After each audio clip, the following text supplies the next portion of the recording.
Good evening, ladies and gentlemen, and everybody in between. Welcome to episode 5 of the 100. Tonight we are going to see 10 second-round matches, followed by 4 third-round matches in the largest simulated tag team wrestling tournament of all time. I am yours truly, Pat Dooley, and what we're doing here at PWS is, well, Pro Wrestling Simulated. We are simulating pro wrestling.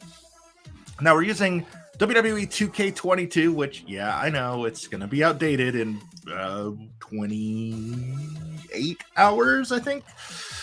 But you know what? We're going to see it through. And also, there are enough things I don't like about 22 that I'm probably not going to buy 23 for a while. But it is good for what we're using it for, which is simulating tag team wrestling.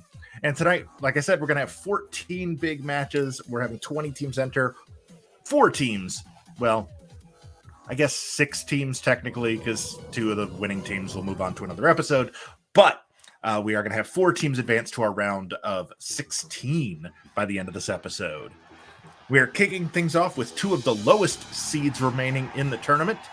Starting off here with Money, Power, Respect. That's Marco Mayor on the right. That is Fabuloso Fabricio on the left.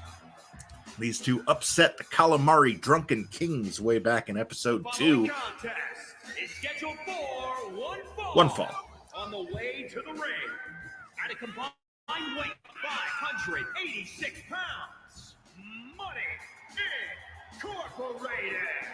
So Money, Power, Respect. That when they're the number 98 seed, Calamari Drunken Kings were number 31. That was the 3rd biggest upset of the tournament thus far. So obviously, in a tournament with 100 teams, the 98th seed should not win in the first round, but here they are with a chance to move on to the 3rd round.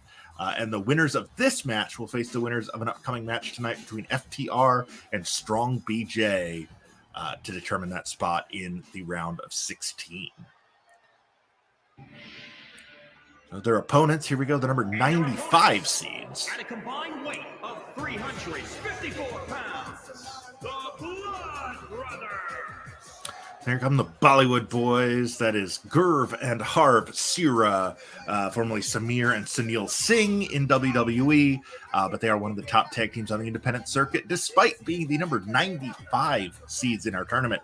They pulled off the 9th biggest upset thus far when they, as the number 95 seeds, beat number 34 Los Infernales back in episode 2, a match that wound up getting 4 stars. So both these teams here, neither one should have advanced out of the first round. One of them is moving on to the 3rd. It's number 95 Bollywood Boys against number 98 Money, Power, Respect. Marco Mayor and Gurv Sira are starting the match. Mayor giving Gurv I was going to say giving him a tour of the ring, but instead just giving him a reintroduction to that corner. Nice combination there for Mayor, ending with the Mr. Perfect style snapmare. 1, doesn't even get to 2 before Harv breaks it up. Fabricio enters the ring, but no need because Mayor with a tilt-a-whirl side slam takes down Gurv. For a ripcord into a big clothesline, turning the illegal man Harv Sira inside out. Gurv now with the neck breaker. The distraction from his brother was enough for big brother Gurv to take advantage. Gurv's 3 years older than his brother Harv, both British Columbia, Canada natives, both born in Burnaby, BC. Jawbreaker there by Mayor to retake control. And a nice suplex overhead. Tags in for Fabuloso Fabricio. We're getting our first look at Fabricio here. The team of Money, Power, Respect have been together since September of 2021, so about a year and a half as a duo. Of course, you contrast that with the Bollywood boys, who are legit brothers, so they've technically been together for 35. Oh, what is Fabricio doing here? Waiting for Gurv to get to his feet on the floor. Oh, huge. I think he was going for a Meteora, came up short and turned it into a double axe handle, but wound up crashing knees first onto the concrete. But I think the double axe handle took Gurv out. Didn't get all of it, but he improvised on the way down. Variation on the step over face lock, the STF. Typically in American wrestling, you get a 10 count outside the ring. We have modified the rules to allow for 20 because we don't want countouts. It's also in keeping with Fire Pro Wrestling World, which we used for our Season 1 tournament, the 500, which only had a handful of countouts. But Fire Pro uses a 20 count by default. So we decided to make a custom match in 2K to allow for that as well. Side Russian leg sweep by Gurv. Referee's count starting over as Gurv has entered the ring and then left it again. That is one of the things that I would love to see changed in 2K23 is the logic for fighting outside the ring in tag matches. The AI is not great, and sometimes we get very long stretches on the floor. If you don't believe me, you can watch the most recent episode, which you can find on our YouTube page, and I believe it's still up on Twitch, where some of those matches were interminable with wrestlers entering and exiting, breaking the count repeatedly. Fortunately, this was not that long. Fabricio with a big uppercut takes down Gurv Sira. Tag made. In comes Marco Mayor. Gurv dives and tags in Harv. Marco gets him up onto the shoulder. A power slam possibly. No, snake eyes maybe. Just hangs him out to dry on the top rope. 1, 2. Nope, 1 count only, says the referee. Marco can't believe it, but he does the smart thing and stays on Harv. A lot of wrestlers would let that get to him, argue with the referee for a little while. Marco doing the smart thing. He knows he's got the size advantage. He knows Harv is hurt. He just hasn't done quite enough to put him down. So, just keep putting him down. Smart strategy here being employed by the largest man in the match. Tags out to Fabuloso Fabricio. Pulls Harv to his feet. Now, if you're looking at this match and you're seeing 4 created wrestlers and you think, man, that Marco is not very good, that's because I made him. And as established throughout this show for both seasons, I am not great at creating wrestlers in video games. It's just not a skill I have ever possessed. I'm very reliant on community creations, which I have for most of the wrestlers in both of our ongoing tournaments. More on the 150 later. But unfortunately, no one had uploaded a Marco Mayor creation, so I had to make my own, and that's why he's not great. Discus elbow there by Harv Sira. I think he might have busted Fabricio open there. Rolls him over. Lateral press, no hook of the leg. He just lets him up. I'm not sure of the strategy there. Shoots the half and rolls him over again. I don't know what's going on with Harv Sira, but Fabricio easily able to kick out at 1. Harv can't seem to decide what to do with his opponent. Slams him into his own corner.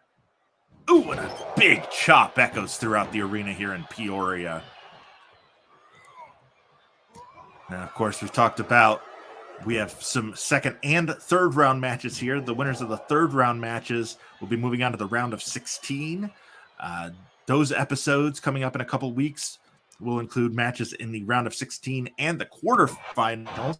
If you're able to survive those matches, then you move on to WrestleMania. Gurv to the top rope. Huge elbow drop right across the chest of Fabuloso Fabricio, who is bleeding, after all, from that roaring elbow from Harv. And now the Bollywood boys working over Marco. Gurv sending him all the way out to the floor. But that was just enough of a distraction for Fabricio to take control. I think he might have a possibly broken nose. He just seems to be bleeding from the lower half of his head. I think it's probably a broken nose. Marco returns to the ring. Oh, sunset flip. Almost a sunset bomb by Gurv. Doesn't roll into the pin, though. Tagging Harv back in instead. 1, 2, 3, and that is enough. The Bollywood boys are moving on. The 9th of the round of 65. Here are your winners, the Blood Brothers.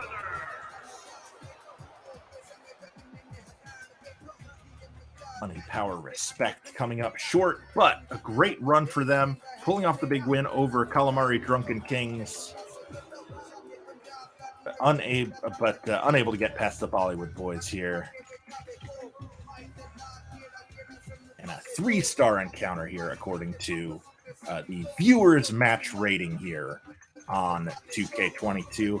Welcome once again, folks. Those of you just joining us, that was our opening contest here on Pro Wrestling Simulated. This is the 100, where we have taken Pro Wrestling Illustrated's list of the 100 best tag teams in the world, and we are pitting them against each other in a single elimination tournament to determine the first ever World Simulate Tag Champions.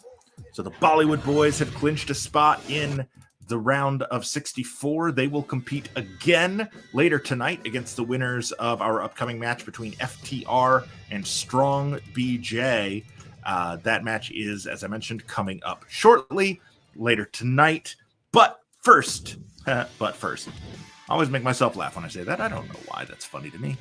I'm 40 years old, but I'm also 12.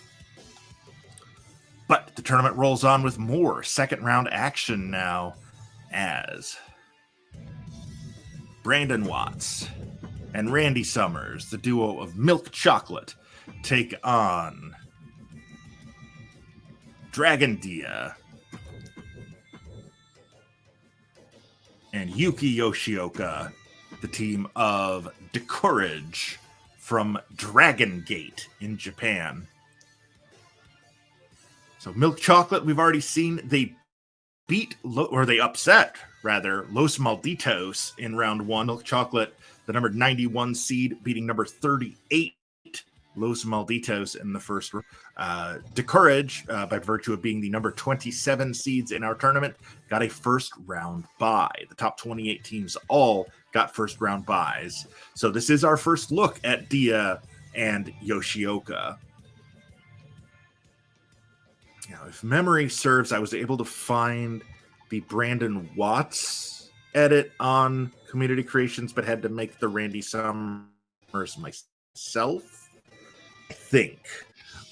I'll be able to tell you for sure here in a second, once the game finishes loading.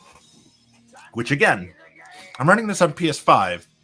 Load time should not be this long. No other game takes this long to load. Here we go. We're in Hershey, Pennsylvania now.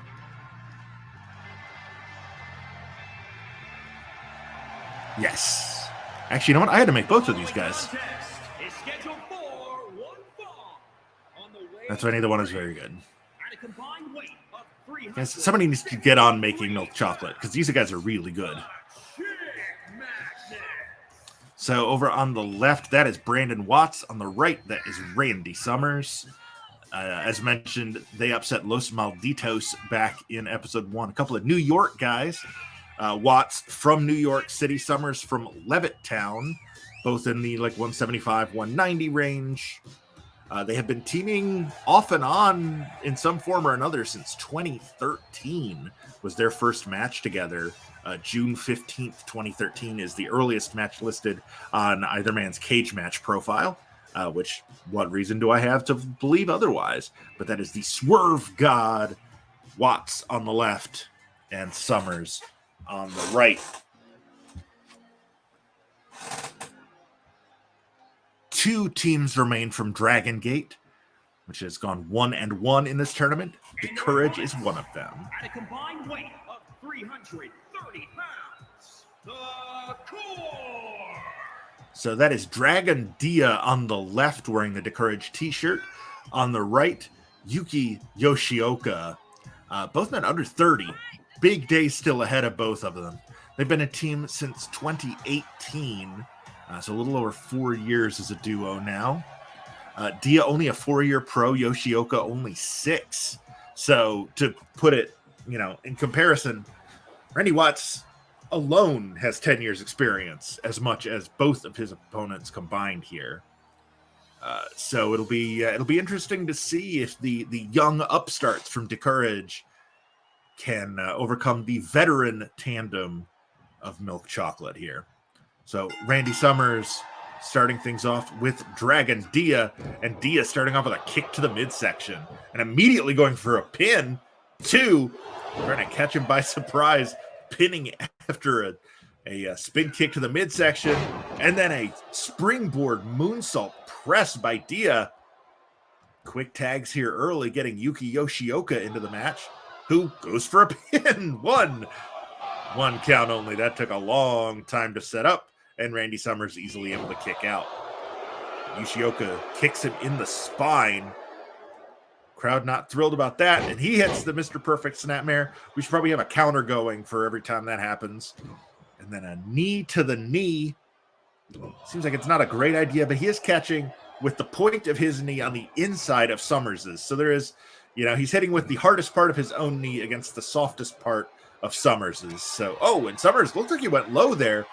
Referee, of course, out of position because he frequently is. One of the running themes of both of the season 2 tournaments has been just atrocious officiating. Summers hanging Yoshioka in that dragon sleeper. No, I thought he was going for a pin, but no, he goes into the cross arm breaker. So again, Milk Chocolate, the number 91 seeds here against DeCourage. Number 27, standing shooting star by Brandon Watts. Gorgeous move by the Swerve God. Went for a standing shooting star again, but Yoshioka gets his knees up. And a big forearm. And a flying forearm. A phenomenal one, if you will. And I'm sorry, I keep calling him the Swerve God. I think he's the Swag God. I can't remember offhand what it says on the front of Watts' tights, but we'll see it in a second. Dragon Dia tags in, and he's just dancing. Don't get fancy, just get dancy. Then a kick to the spine of Watts. Hooks the leg. Watts kicks out immediately. Randy Summers had entered the ring to try to break up the pin. Wasn't even needed. And then a kick to the spine. Dia now to the middle turnbuckle. Best moonsault ever. Shades of Christopher Daniels. And then another, just a kick to the spine. And another. So much of everything your body does comes from your core. And Dia just trying to destroy the core of Brandon Watts with those kicks. Dia jumps up into a head scissor. Nicely done. Or as they would say in WCW Thunder for the PlayStation, head scissor. And there's another head scissor into a submission there by Dia, but Watts was in the ropes. Referee calls for the break. Dia now again to the middle turnbuckle, firing up, waiting for Watts to get to his feet. Jumping DDT from the middle turnbuckle. Beautiful move by Dia, hooks the leg. One. And it's broken up by Randy Summers, sensing that the match was in danger for Milk Chocolate there, diving in to break up Dragon Dia's pin. Dia now. Gorgeous flipping DDT to take Randy Summers down. Now turning his attention to Watson, takes him down with a DDT as well. Tag made, in comes Yuki Yoshioka. Yoshioka, 5'8", 172 pounds, 6-year pro from Ogaki in Gifu, Japan. There's that jumping snapmare. Watts charges him, takes him down with a Rana, but there's nobody in his corner to tag, so he has to go for the pin himself. 1, 2, almost pulls off another big upset with Randy Summers nearly unconscious at ringside. And a drop kick to the back of Yoshioka's head. And Watts finally gets out of the match, tagging in Randy Summers. Summers now playing to the crowd rather than going after Yoshioka. That's maybe not the smartest idea, but a big overhand chop followed by a knife edge and a couple of kicks. And down goes Yuki Yoshioka. Only a 1 count before Dragon Dia breaks it up. A nice double leg by Summers. Going for a sharpshooter here on the... Oh, no, he's going in. Oh, no, not that curb stomp. We've seen this so many times throughout the tournament. People are really loving that move. Summers now pulling Yoshioka to his feet. Single arm DDT. Rolls through into a Fujiwara armbar. He's going to try to get Yoshioka to submit here. I don't know that enough damage has been done to the shoulder of Yoshioka for him to give up to that Fujiwara. Tag made, and in comes Brandon Watts, who I got to question the logic behind this. Watts has taken a lot of abuse and did not have a ton of time to recover, but a backstabber. Hooks the leg. 1, 2, 3, and Milk Chocolate pulls off their second huge upset of the tournament. The number 91 seeds moving on to the round of 65. Here are your winners,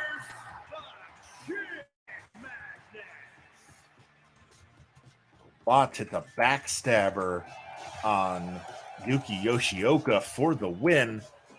Hopefully he'll have time to recover after that match because he took a lot of abuse.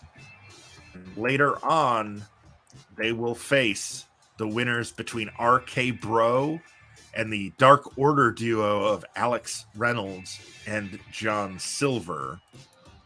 So big win for Milk Chocolate, their second huge upset of the tournament, and they are moving on to compete later in this evening. So, to Courage, the latest team that had a first round bye to lose in the second round.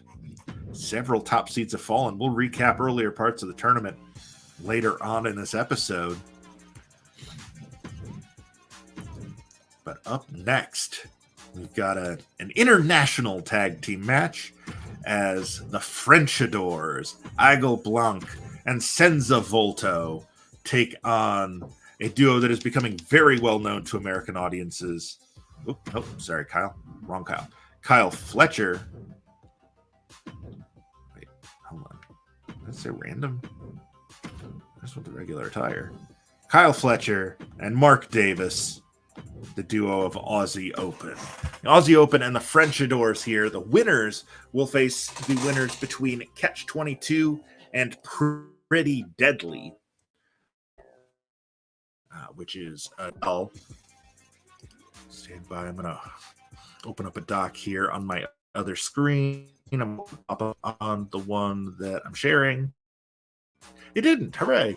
Just trying to keep track of things here so that I have fewer tabs open later.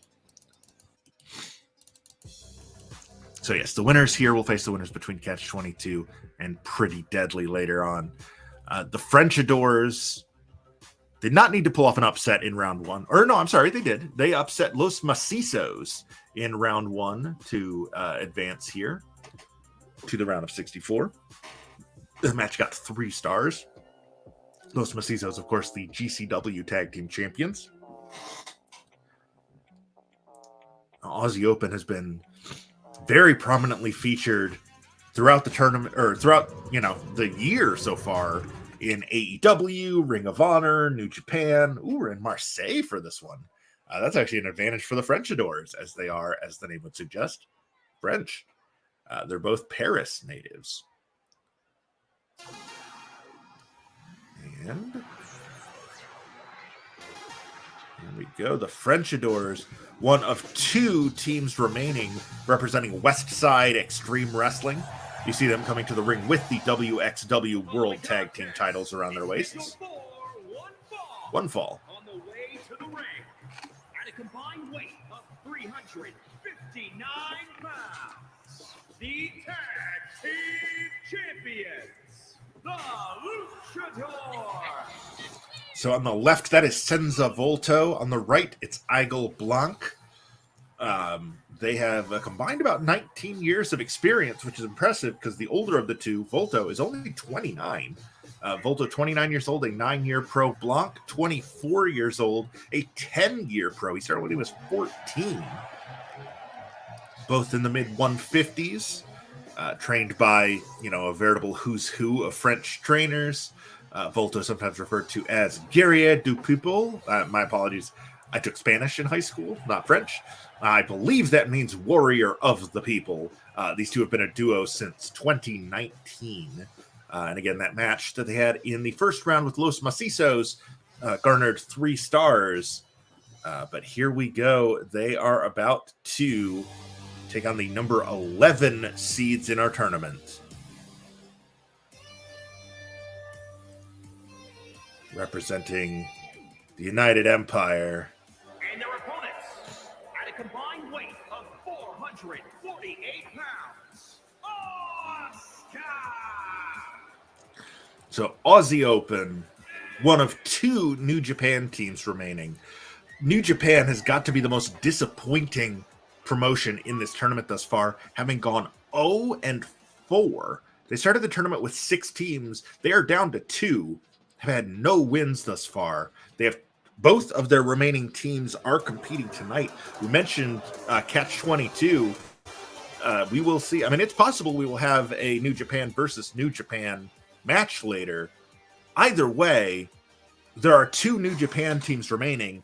At most, one will survive this episode, and it's also possible they will both be out. It was like Volto and Fletcher starting the proceedings off here. Kyle Fletcher with the relatively distinct size advantage over Volto. Volto 5'9", about 155. Fletcher goes 205, 6'3". Davis also 6'3", but 242. So nearly 90-pound advantage for Mark Davis to go with his 6-inch height advantage. So you would think the Frenchadors will have the advantage in aerial maneuvers, but oh, here we go. Eagle! Nicely done by Senza Volto, taking Davis down. And now drives the knee into the elbow, forgive me. And he's heading up to the top rope. Looking for some aerial offense here from the Warrior of the People. Driving an elbow into the spine of Davis as he tries to roll away. Hooks the leg. 1, 2. Fletcher mistimes his dive. Fortunately, Davis able to kick out. Blanc sends him to the floor and a diving crossbody. Meanwhile, Volto continuing to work over Davis here. Gotta admit, I'm a little surprised. Ooh, face crusher on the floor, X Factor style by Blanc on Fletcher. And now Volto, springboard arm drag. Very lucha style there by Senza Volto. I gotta admit, I am surprised at the flurry of offense out of the Frenchadors here. I kind of expected Aussie Open to control the pace. Oh, but Davis may have done just that with that belly-to-belly suplex. Dunkzilla Mark Davis now taking control, a right hand, a left hand, and another belly-to-belly driving Volto down. Fletcher getting the better of Blanc, returns to the corner. Is Davis bleeding? It's hard to tell from the angle. I mean, from this angle, it's impossible, but it is hard to tell. I think he might be slightly bleeding under his left eye. But here we go. Volto again. Eagle! Flips Dunkzilla over. Blanc has returned to the Frenchadors corner. It might be time for Volto to think about a tag.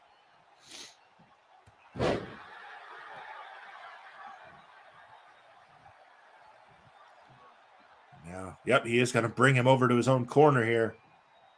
There's him head first. We're going to get a double team here. No, Davis fires off an elbow to escape. Then eats a punch to the face.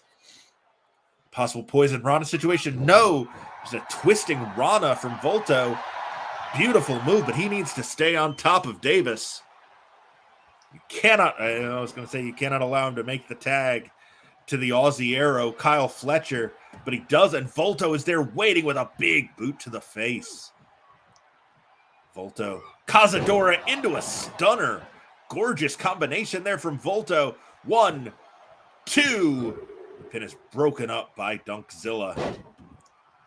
And the Warrior of the People sends a Volto with that backhand spring into a knee drop across the midsection of Kyle Fletcher, making the tag to the White Eagle, Aigle Blanc. Springboard into a Cazadora, into a Bulldog. Now Blanc, seemingly unable to decide what to do, goes out to the apron, now to the top turnbuckle. And a huge splash, but no, Fletcher gets the knees up, driving the wind out of the White Eagle. Now firing off strikes, punches, chops, kicks. Now kick to the knee. And Panama City Sunrise from Kyle Fletcher. 1, 2. Oh, but Blanc kicks out. Nice move there by Fletcher. Thought he had him with that flipping pile driver out of the corner.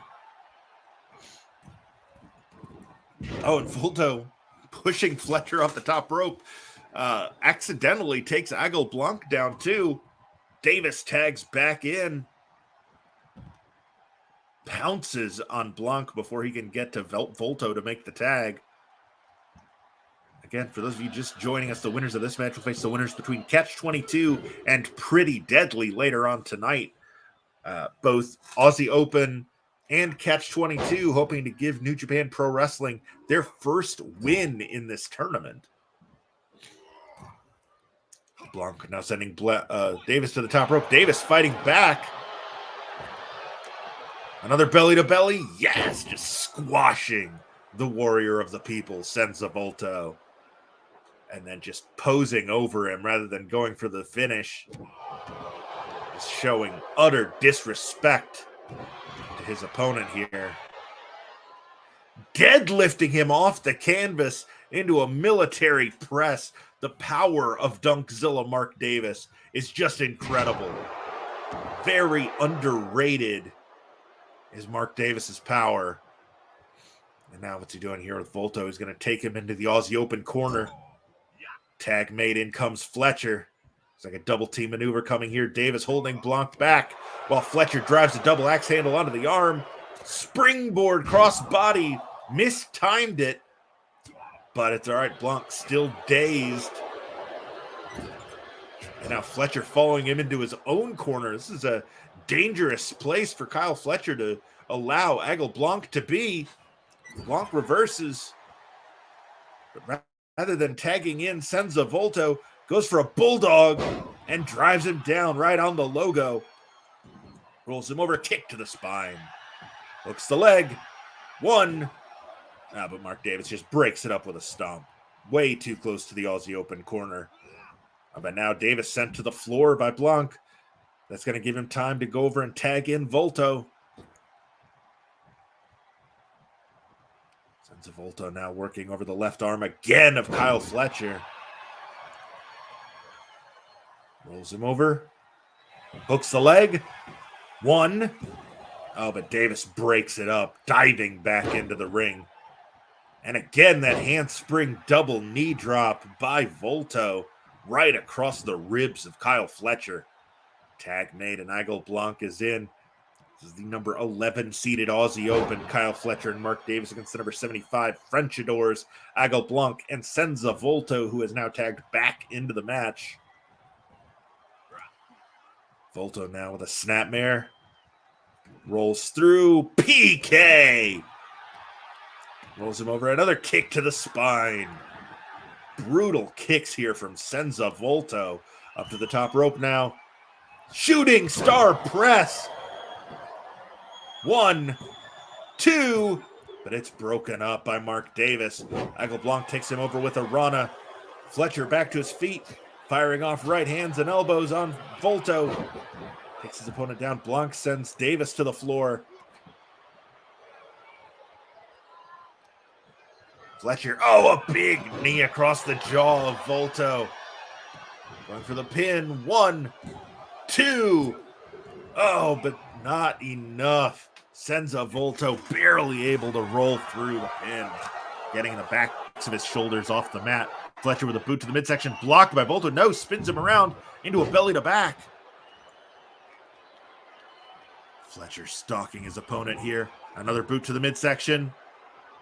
For a suplex. No, brainbuster. Just a sheer drop brainbuster by Kyle Fletcher. 1, 2, 3. That's enough. Aussie Open. Aussie. Moving on to face either Catch 22 and Pretty Deadly. Big news for them. Also big news for for New Japan Pro Wrestling. Finally getting their first victory of the tournament.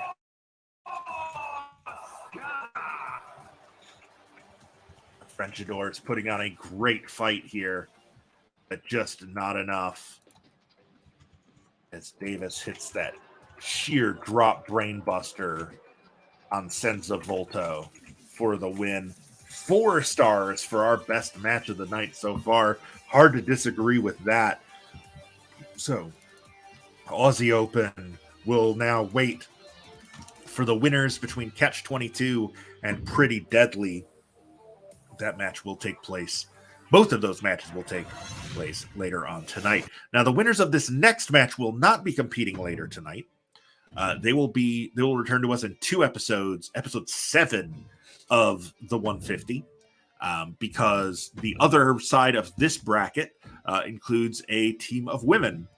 And WWE 2K22, as with pretty much all WWE games for the last decade plus, does not allow intergender matches.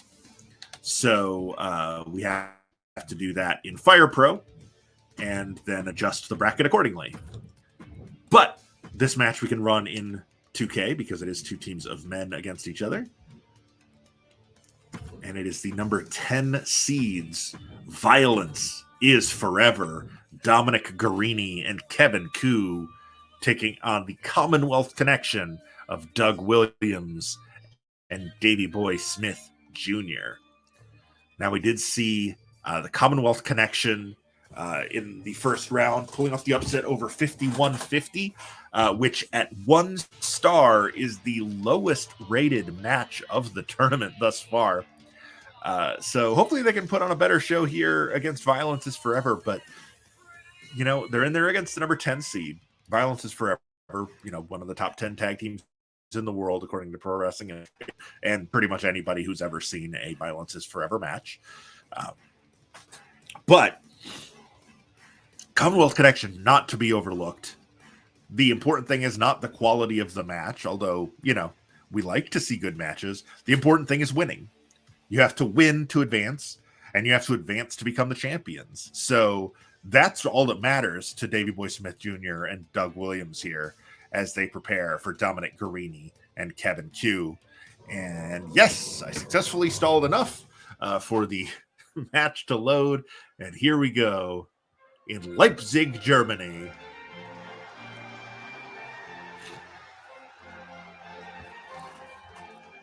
The following contest is scheduled for one fall. On the way to the ring, at a combined weight of 492 pounds, Country Dominance. So the Commonwealth Connection, that's Davey Boy Smith Jr. on the left, Doug Williams in the foreground with the cameras following. Now, Williams, 50 years old, still one of the best technicians on the planet. Davey Boy Smith Jr., of course, the son of the legendary British Bulldog, Davey Boy Smith.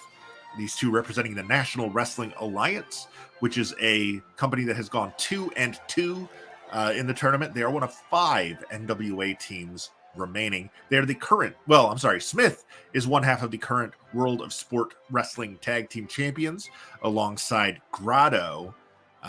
Williams not a champion at this time.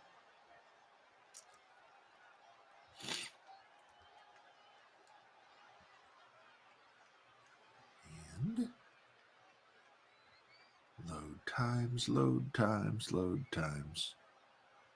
There we go. So we're just standing in silence. But here we go.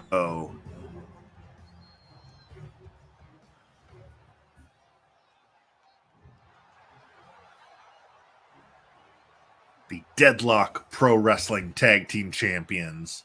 The Southern Underground Tag Team Champions. At a combined weight of 447 pounds, the Pro Wrestling World's Tag Team Champions, the Villagers.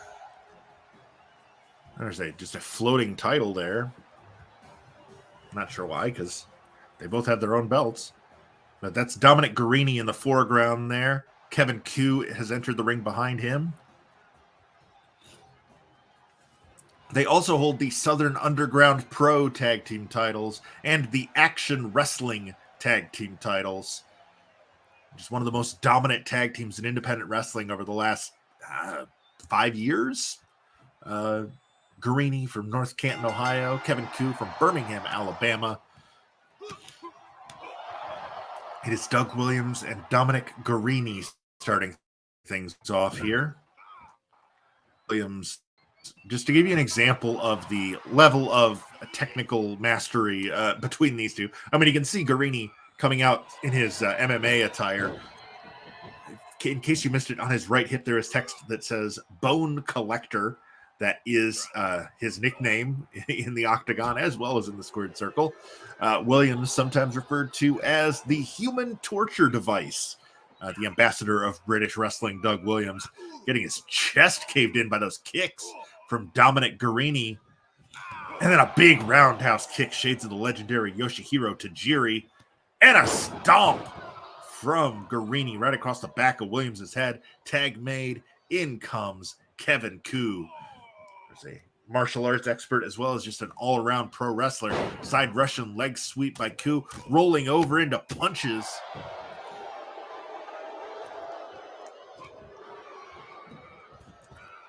Now, all 4 of the participants in this match were part of the 500, our singles tournament, the season 1 tournament here at PWS. I'm sorry, I take it back. Doug Williams was not part of the 500. He did just take Koo down one count only. Williams was not part of the 500. Davey Boy Smith Jr. was, losing in the first round to James Storm. Dominic Guarini was in the tournament, beating R-Truth in the first round before losing to Biff Busick in round 2. And Kevin Koo lost in the first round to Kento Miyahara. So not great experience on the side of any of the participants. And the big headbutt by Guarini. He catches Smith before he can hit the mat. Drops him in a big side suplex. Doesn't even get one, though. Quebrada across the spine of Davey Boy. Now, Davey Boy at 6'5", 264 is the largest participant in this match by quite a large margin. So he's going to be trying to utilize his strength advantage as his father would have. Of course, he's 6 inches taller than his father even was. Elbows to the midsection by Guarini. Boot to the midsection. Picks him up for a suplex. No! Ushigoroshi drops him head first across his own knee. Brutal move. And then that overhead belly to back suplex. And now just a deadlift gut wrench. And he's going to roll through it into another. Dominic Guarini is a freak. An absolute freak athlete. And tag made, in comes Kevin Koo. Koo now has the legs. Pops him up, looking for a power bomb. Yes. Nice move there by Koo. And then a quebrada right across the chest of Davey Boy. And a V-trigger. Hooks the leg. 1. But Williams able to break it up at 2. Guarini unable to cut him off. And now Williams sent to the floor by Koo. Guarini's going to go out to the apron. I thought he might have been about to follow Williams all the way to the floor.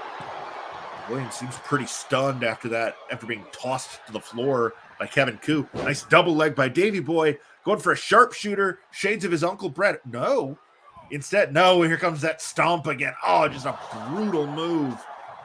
Out of that clover leaf to stomp Kevin Koo's face into the mat.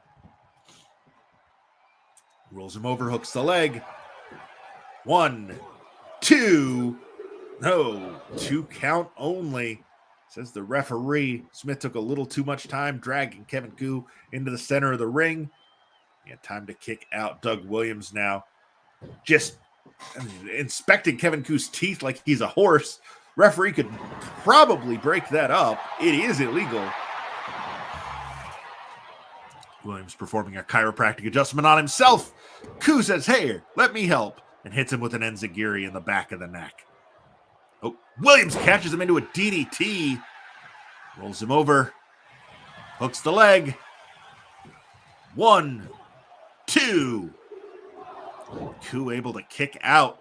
Guarini unable to, I don't know, did he even leave the corner? Hard to tell from this camera angle. Thanks, 2K. I don't know what that was from Koo, but it worked. Looked like he was going to do a tope onto nobody and then fires off a lariat. Guarini now re-entering the ring. Eats a rolling elbow from Davey Boy. Then just stomps on Guarini's face.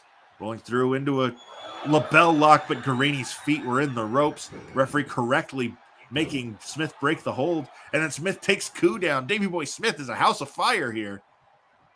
Dragging Guarini away from the ropes now.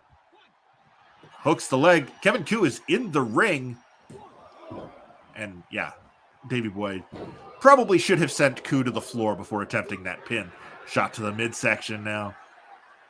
And Davey Boy bringing Guarini. I thought he was going to take him into the Commonwealth Connections corner. Took too much time, and now Guarini firing away at the midsection of Smith. And a pile driver, Jerry Lynn style cradle pile driver right on the logo. 1, 2, but Doug Williams able to break it up. Guarini with a go behind on Williams. I think he was going for a suplex, but Williams elbows his way out of it. Poison Rana by Dominic Guarini takes Doug Williams down. Tag made, and in comes Kevin Koo. Davey Boy Smith Jr. sending Koo into a neutral corner. Follows him in. What's he going for here? Up to the middle turnbuckle. Is he going for that hanging choke? He is. Saw that earlier and was like, ooh, I want some of that. Just hanging Kevin Koo by his neck in that dragon sleeper. Now Davey Boy going up top. It's not typically his way of doing things, but he drops a big elbow. I mean, a big elbow. Like I said, Davey Boy's a big dude. 1, 2. Guarini does not break it up, but it's all right because Kevin Koo kicks out. Davey Boy now drops a knee to the inside of Kevin Koo's elbow. And an elbow across the face. Davey Boy playing to the crowd here. The biggest man in the match is feeling it. Went for an overhead shot, but it's blocked by Koo. Series of strikes. Ending with a PK to the spine. And in comes the bone collector, Dominic Guarini. Slightly too late as Doug Williams tags back in. Guarini picks him up. Oh, look, variation on the Oklahoma Stampede. Instead of going for a power slam, he just kind of ragdolls him onto the logo. Folks, we are about 3 weeks away from WrestleMania, which will be our biggest event of all time. All 3 PWS titles will be on the line. We will crown the first ever World Simulate Tag Champions. We will crown the first ever World Simuladies Champion. 1, 2, only a 1 count. And we will also see the first ever defense of the World Simulate title as the winner of the 500, our tournament from season 1, Royce Chambers, defends the title against the winner of a Royal Rumble, which will happen earlier in the night. Koo now rolling through. He's like, oh, Davey Boy did this to me earlier. It hurt. So here's one for you, Doug. Turned his back on Doug Williams, which allowed him to make the diving tag to Davey Boy. Now trading strikes are Davey Boy Smith Jr. and Kevin Koo. Smith's got him up at a fireman's carry.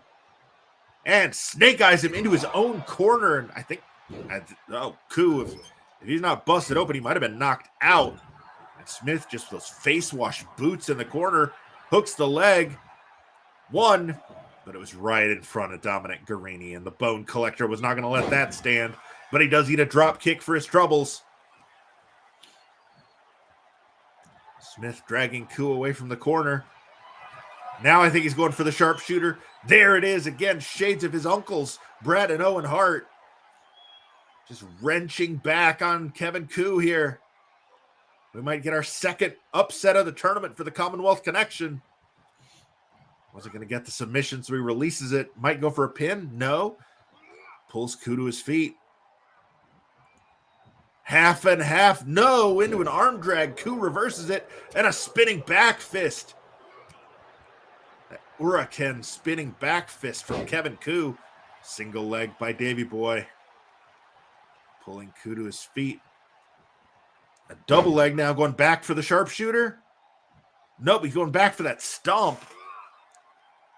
And nails it.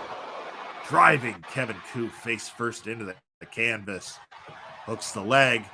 1, where is Guarini? 2, oh my God, Kevin Koo kicks out. I did not think he was going to be able to do that without a save from Guarini. But the tag is made. In comes Doug Williams. The anarchist, the ambassador of British wrestling, the human torture device, Doug Williams. Oh, man, a hangman neck breaker using Koo's own momentum against him and dragging him away from the ropes. Hooks the leg. 1. Only a 1 count as Dominic Garrini is able to get in there and break it up. Williams, though, sending Garrini to the floor. Waits for Ku to get to his feet. Ku catches him in a front face lock.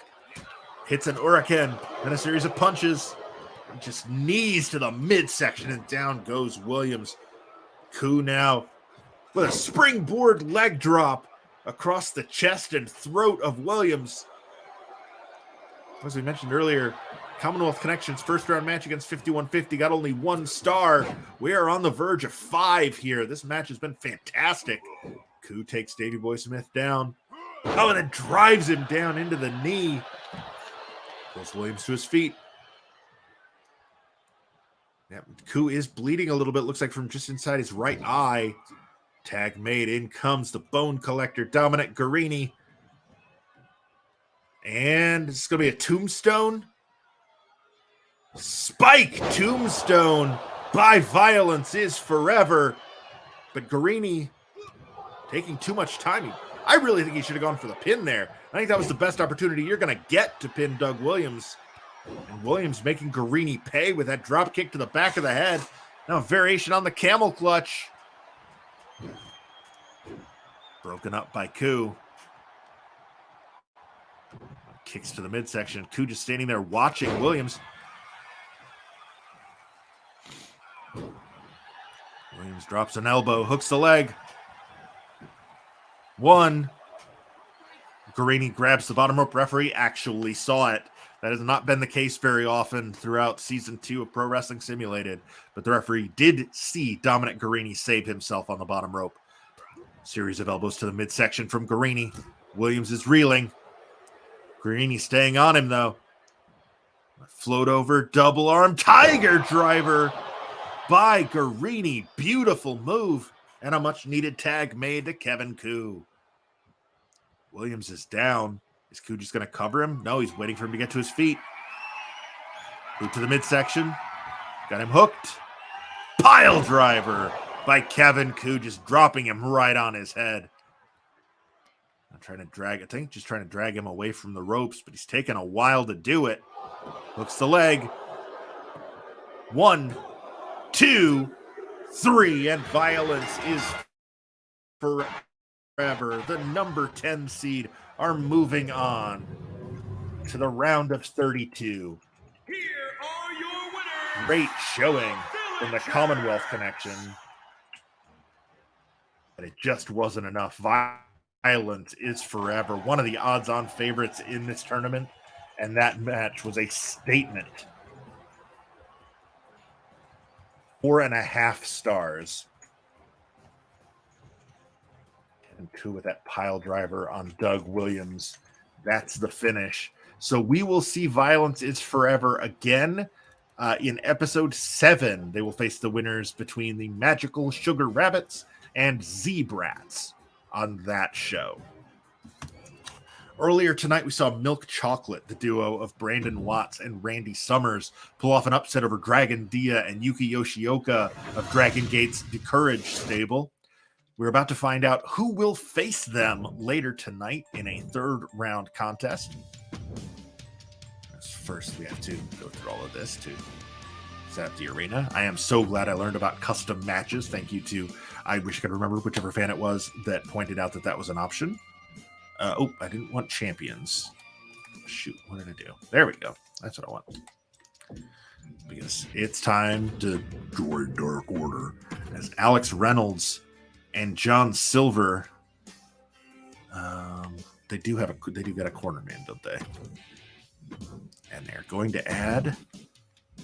Did I not do? Shoot. They're supposed to have. Okay. Guys, we're going to be back. Take a little 5-minute intermission here because I screwed up.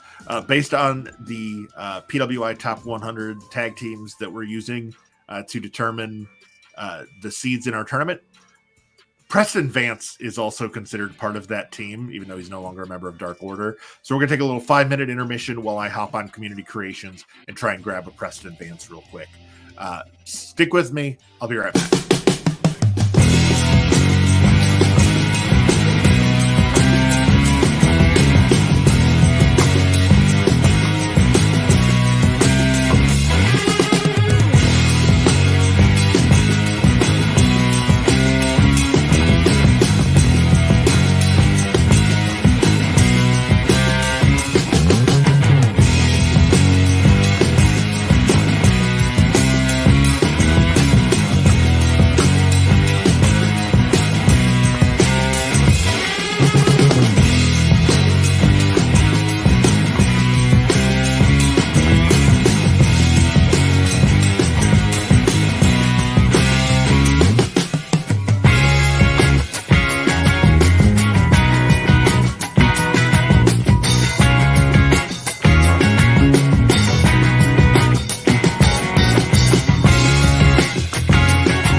Sorry about that.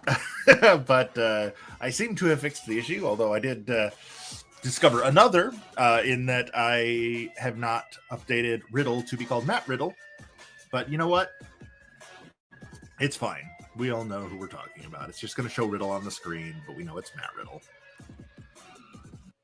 So this is going to be our first look at AEW and WWE on this episode. AEW has 7 teams remaining in the tournament. They have gone 9-8 thus far. WWE has 9 teams remaining, which is the most among all promotions, and they have gone 9-5. So AEW has had more matches, but the same number of victories. We are in Syracuse for this one. There's a couple of New York boys representing the Dark Order. Alex. Is scheduled for one fall. Oh, I also forgot to update their entrance, but oh well. Combined weight of 429 pounds. The Order.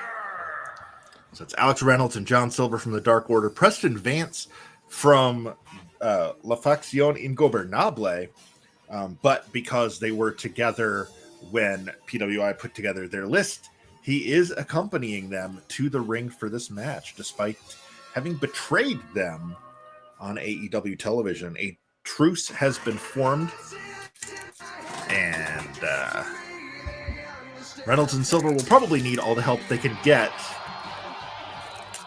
as they are about to take on the number 6 seeds in our tournament, starting with this man, the Viper. Representing RK Bro from St. Louis, Missouri, weighing in at 250 pounds, the Viper,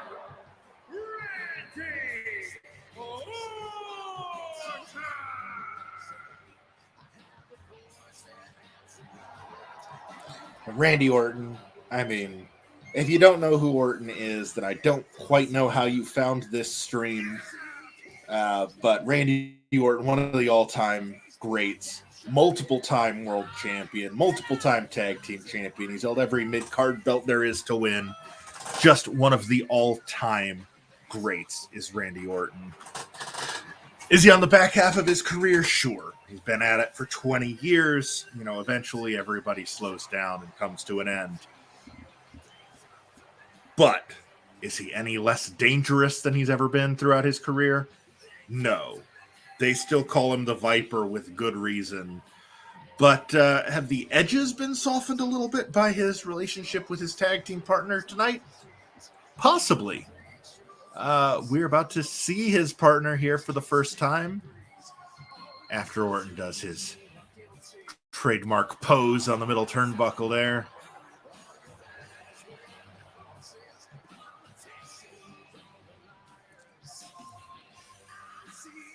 So much of a wrestler's X factor is their entrance, and Orton's got one of the best.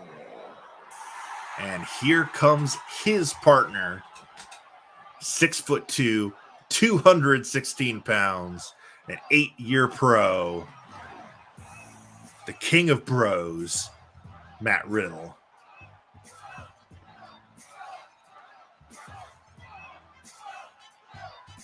And representing RK Bro from Las Vegas, Nevada, weighing in at 216 pounds, Riddle.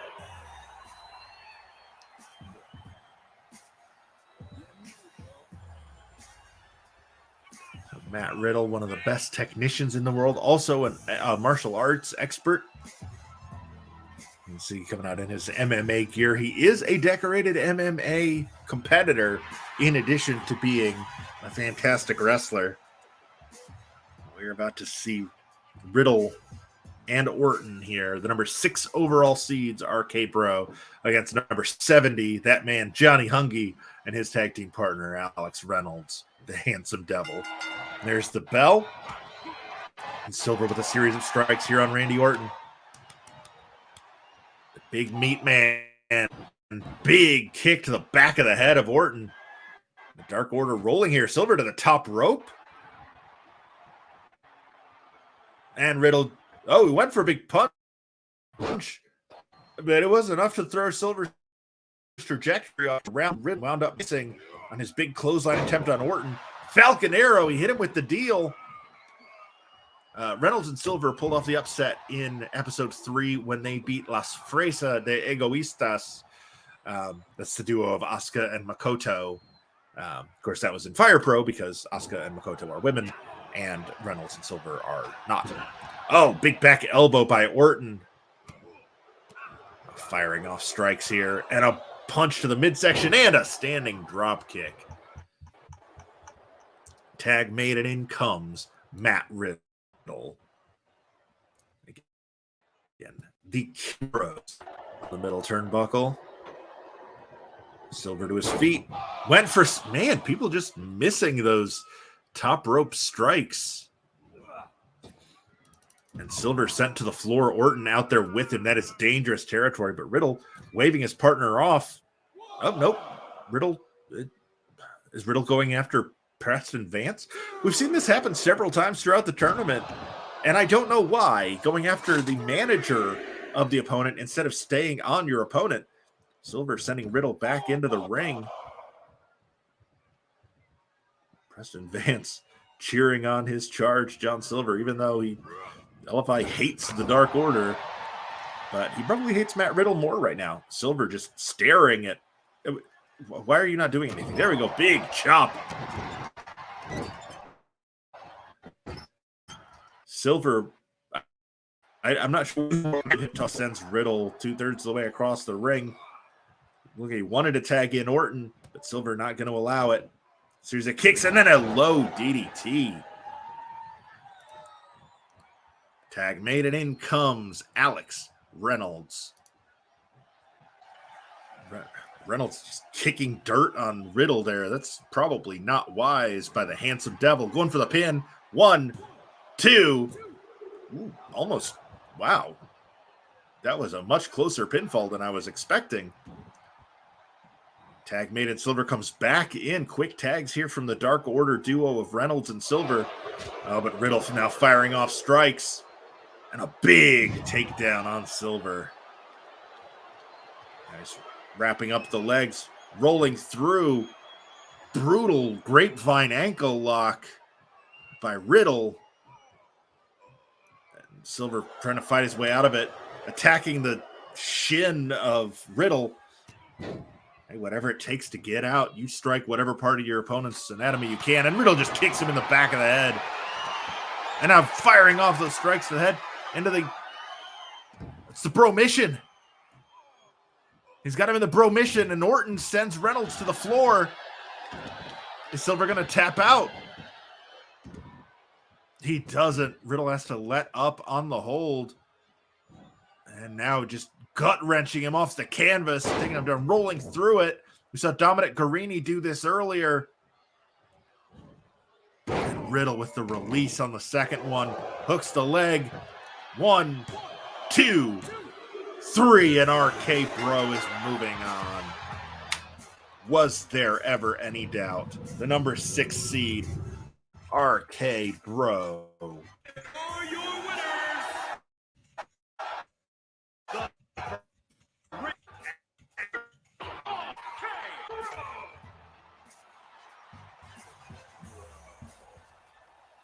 Oh no. It's going to be our bro taking on Milk Chocolate later on this evening. 1.5 stars for a quick and decisive victory for RK Bro. I think that's a bit of a surprise. I mean, I think we all expected RK Bro to win it, but I don't think anybody expected them to dominate the Dark Order like they did. So this next match is going to be a special one. I went back and forth on how I wanted to do this after the tragic death of Jay Briscoe. I knew, the Briscoes are in this tournament. Do I just pair Mark with somebody else? But no, I wanted to, I'm going to give the Briscoe brothers one more chance at glory as a duo. So we are, outside of reality here, for the purposes of the 150, Jay Briscoe is still with us. And the Briscoe brothers, Jay and Mark, are preparing to take on Fly Deaf, the duo of Warren Johnson and Zach Mason. The winners of this match will be going on to face either the Outfielders or the Philly Marino Experience in episode 7. But we know for sure one of the matches coming up later tonight. Arcade Bro will be taking on Milk Chocolate. That is the first match we know for sure, both parties in that match. We will, of course, be filling in more spots as we go. After this match, we still have 4 more second-round matches in this episode, followed by 4 third-round matches. We know for sure the Bollywood Boys will be in one of them. We know Aussie Open will be in another, and we know that one of them will be Arcade Bro against Milk Chocolate. The other spots are all to be determined as we go.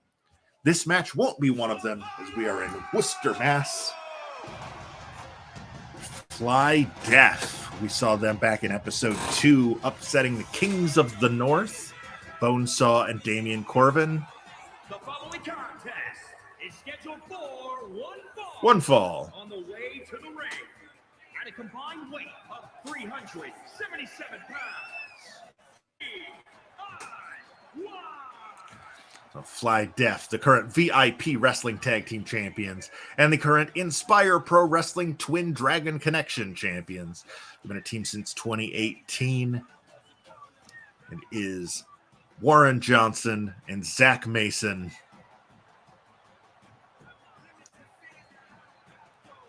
Getting the crowd fired up. This is a high-flying duo. A couple of Midwest, Mid-South guys preparing to take on the Pride of Delaware.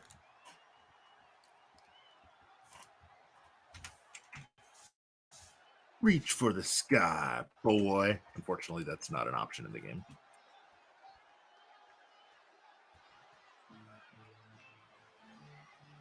I gave him Elias's music because Elias's music is rad. And their opponents, at a combined weight of 476 pounds, the Ring of Honor World Tag Team Champions, the Brotherhood.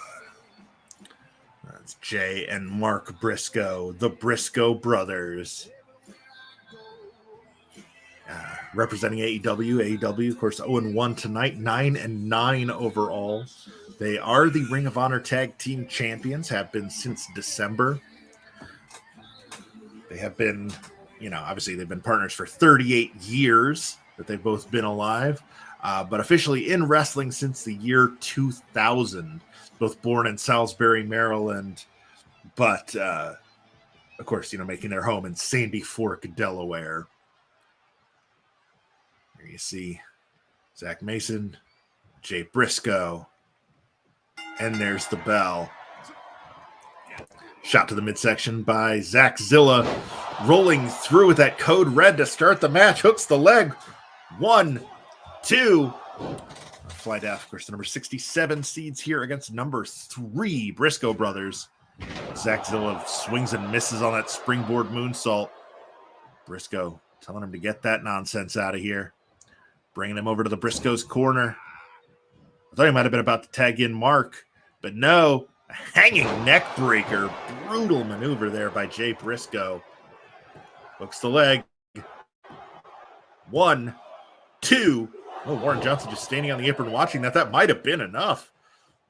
But now Briscoe. Mason countered out of it. Ooh, dropped a couple frames there. I'm not sure what happened. Boot to the midsection. Now Mason with a Greco-Roman knuckle lock. Heading toward the corner, up to the top. Big lucha-style arm drag by Zach Mason. 6 foot, 216-pounder. Went for a best moonsault ever of his own. We saw one earlier tonight. But Jay Briscoe rolled out of the way. And Mason back to his feet, firing off with strikes. Went for a drop kick, blocked by Jay. Now up into a fireman's carry. Oh, and a flapjack. Beautifully done by Jay Briscoe. Hooks the leg. 1, 2, but it's broken up by Warren Johnson. And that's going to bring in Mark Briscoe, who just sends Johnson to the floor unceremoniously while Jay just slams the back of Zach Mason's head against the canvas. Now Mark on the floor. What's he going? Is he going to pile drive? No, he's going to power bomb him on the floor. A sit-out power bomb on Warren Johnson on the concrete. Meanwhile, Jay with that camel clutch on Mason in the ring. Mason manages to escape it, but there's nobody in either corner. Neither man can make a tag. We essentially got a singles match going on here. Neck breaker by Mason. Now firing off strikes. Gut buster by Mason. Mason out of the top rope. He's waiting for Jay Briscoe to get to his feet. Nice. Rana rolls him through. 1, 2. Oh, I thought he had him. I thought for sure Fly Def was about to pull off a massive upset to move on to the round of 32. He's got him up. Oh, nope. Jay escapes out the back door. Big release German suplex, driving Mason down. Drags him away from the ropes. Rolls him over, hooks the leg. And you notice, very fundamentally sound. The Briscoes, kind of have a reputation of being wild men, and they are to a degree, but don't let that fool you. They are very fundamentally sound. I can't remember a pinfall attempt in this match by Jay Briscoe where he didn't hook the leg. That makes it more difficult for Mason to kick out. Mason ducks the line. Here we go. Eagle! Sending Jay Briscoe flipping toward the Fly Def corner. Smart move by Mason. Hooks the leg. 1, 2. Jay kicks out.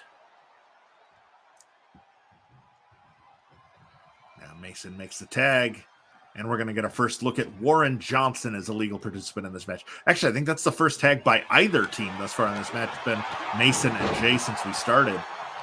Step up Enziguri there from Johnson, now dragging Briscoe from the corner. Rolls him over, hooks the leg. 1, 2, broken up by Mark. And now Johnson sends Mark to the floor, just as Mark did to him earlier. Handspring roll through. Oh, he was going for that tilt-a-whirl head scissors. Briscoe just turned his back on him. Shades of their old pal Samoa Joe. Spicoli driver by Jay Briscoe. Now waiting for Johnson to get to his feet. Is it time for the Jay Driller? No, boot to the midsection. Johnson reverses it. And a C4 standing Spanish fly from Warren Johnson. Kick to the spine. Pulling Jay away from the ropes. Hooks the leg. 1, 2. Oh, and Jay Briscoe able to kick out. Briscoe showing a ton of heart here. Mark Briscoe has yet to be the legal man. Jay Briscoe has taken all of the offense from Fly Def since this match started, including that Rana there from Johnson, from Mason. Referee did see him grab the bottom rope, though. Excuse me.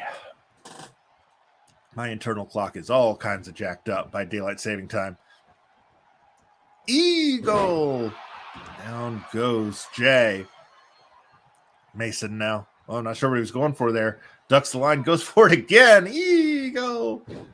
Just throws Briscoe right onto the logo. Jay Briscoe with that veteran move, rolling onto his stomach so he can't be pinned. Now Mason bringing Jay to the corner, tags in Warren Johnson again. The tag team continuity of Fly Def. Nice double flying shoulder block and a standing shooting star by Johnson. Hooks the leg. 1 count only. Mark Briscoe breaks it up, but then Mason takes Briscoe down. Mason goes after the elbow with that knee drop. Mark Briscoe is hurt. That drop kick from Mason, I think, caught him right on the jaw. Snap bear by Johnson. Elbow to the top of the head. Now Warren Johnson. Nope. Elbows to the midsection by Jay to escape whatever it was Johnson was planning. Now sending him into the corner. Oh, and he's going to hang him up for that neck breaker again. He hit that on Mason earlier. Rolls him over, hooks the leg. 1, 2. Oh, wow. I thought for sure that was it. Johnson at the last millisecond gets that right shoulder off the canvas. And now Jay Briscoe to the top turnbuckle. What's he going for here? Signaling for Mason to get, for Johnson to get to his feet. Went for a diving cross body, but overshot his opponent. But immediately gets on him with that side suplex. Mark Briscoe's finally returned to their corner and finally tags into the match. Mark Briscoe is the legal man for the first time since the bell sounded. Warren Johnson is waiting for him there with a series of strikes. Tag made, and in comes Zach Mason. Now a series of strikes on Briscoe. Man. Mason dominating Mark Briscoe here. Now just choking him across the top rope. I mean, referees had his discretion to disqualify Mason for that. Choose not to. And now Mason brings Mark Briscoe over into the fly deaf corner. It's like a double team move coming up here. Rocket launcher, perhaps. Rocket launcher. Shoulder block by Johnson. Now Johnson doing the Lucha Bros, or the Lucha House Party dance. Into a Sheeran wide 2. Mark Briscoe barely able to kick out. Crowd chanting tag team wrestling. And this is that at its best. Fly Deaf, more than holding their own, controlling this match against the Briscoe brothers. Mason almost got a 3 count there on Mark. I don't know where others, Jay. There's not great camera work there. I couldn't see Jay on the apron. Another Sheeran wide by Mason. Salida del Sol. 1, 2. And it's barely broken up in time by Jay Briscoe. And now Jay Briscoe and Warren Johnson fighting on the floor while Mark Briscoe, I keep just going by the last name. They're both Briscoes. They are brothers. Mark now to the top. Is he going for the Froggy Bow? Big time elbow drop off the top rope. It wasn't quite the Froggy Bow, but it was a big elbow drop. Pulling Mason to his feet. Boot to the midsection. Elbow to the spine. Into a backbreaker. Lethal combination there by Mark Briscoe. Not the lethal combination, Jay Lethal's move. Air raid crash by Mark Briscoe. Hooks the leg. 1, 2. No! Zach Mason kicks out of the air raid crash. I thought for sure that was it. Briscoe now working over the arm and the face of Zach Mason. Dragon screw leg whip by Zach Zilla. And now what's he going for here? Drops a knee across the elbow of Mark Briscoe. Hooks the leg. 1, 2. Jay breaks it up. And now Mason with a forearm to the back. And Jay again just sent to the floor. And Mason now fisherman suplex. No! Small package driver. 1. Oh, but it's broken up by Johnson. Oh, Mark hit Mason with that. I thought it was the other way around. Warren Johnson breaks it up. This would be a great time for Mark Briscoe to go for a pin as Warren Johnson is out on the floor. Briscoe showcasing a little bit of that redneck kung fu. Oh, leg sweep by Mason. Mark dives and makes the tag, and in comes Jay Briscoe, the former Ring of Honor World Heavyweight Champion. Fires up a big right hand. Go behind. Side Russian leg sweep takes Mason down.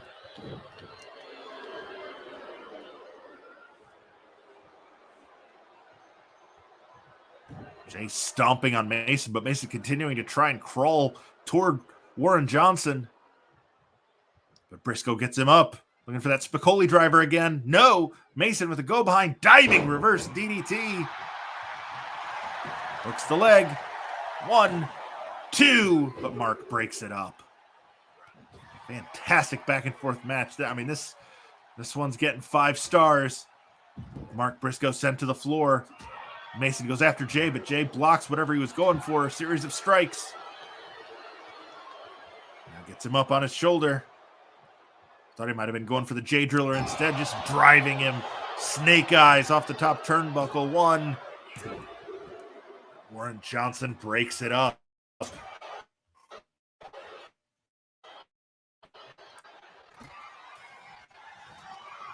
Jay with a big suplex.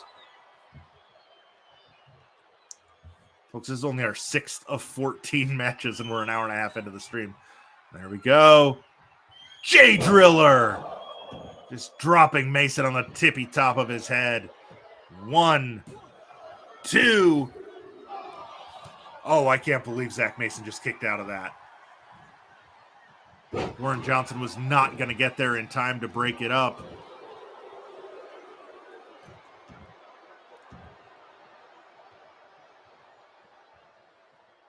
Jay now, series of strikes and a short arm clothesline. Posing for the crowd, doesn't notice the tag made. Warren Johnson is in now. But Jay now going for a power bomb, just stuffs him with it. Now Jay Briscoe to the middle turnbuckle. Elbow across the back of Johnson's head. Well, he got all of it because Briscoe's elbow's hurting after it. Hooks the leg. 1, 2. Johnson kicks out. Jay Briscoe cannot believe it. Driving those punches down on the face of Warren Johnson. And he's going to tag in Brother Mark.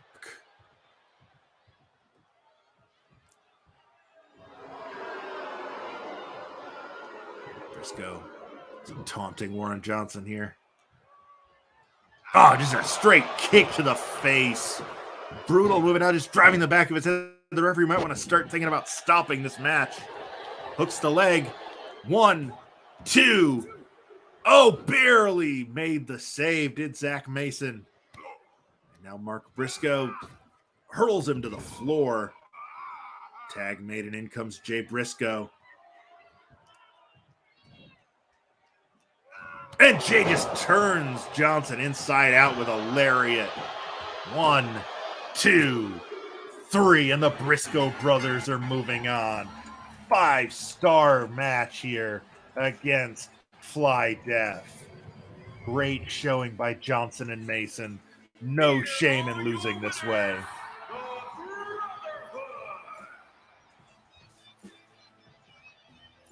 Yeah, the Briscoe brothers are moving on.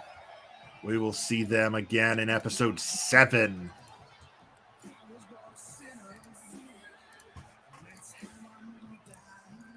Just an absolute classic match there. The Briscoes are moving on. In our opener tonight, the Bollywood Boys beat Money, Power, Respect. We're about to find out who they will face in the 3rd round of our tournament in a match that will happen later tonight. We got to fill in the other half of that bracket. So here we go as we get our 2nd look in this tournament at the team of Strong BJ, Daisuke Sekimoto, and Yuji Okabayashi as they take on, pound for pound, in my opinion, the best tag team in the entire world, Cash Wheeler and Dax Harwood, FTR. Big win for the Briscoes. Like I said, we will see them again, as we will see Violence is Forever.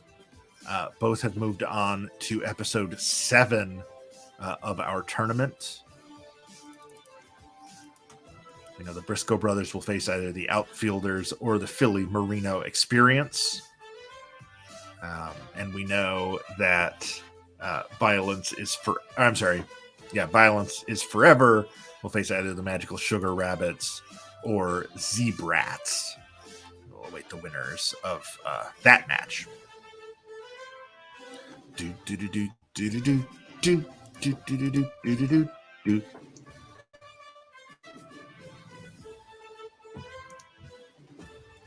Man, these load times, I'm telling you, they are just something else. Newcastle, England now for this one.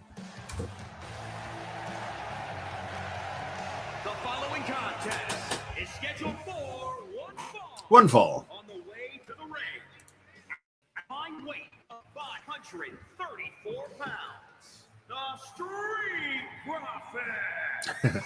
That's Strong BJ. They're the only team representing Big Japan Pro Wrestling. Okabayashi is currently the Big Japan Wrestling World Strong Heavyweight Champion. You can see that belt around his waist. He also currently holds the Yokohama Shopping Street 6-man tag team titles with Chicharito Shoki and Yasufumi Nakanoe. This duo of Okabayashi and Sekimoto been teaming since September of 2018. Here we go.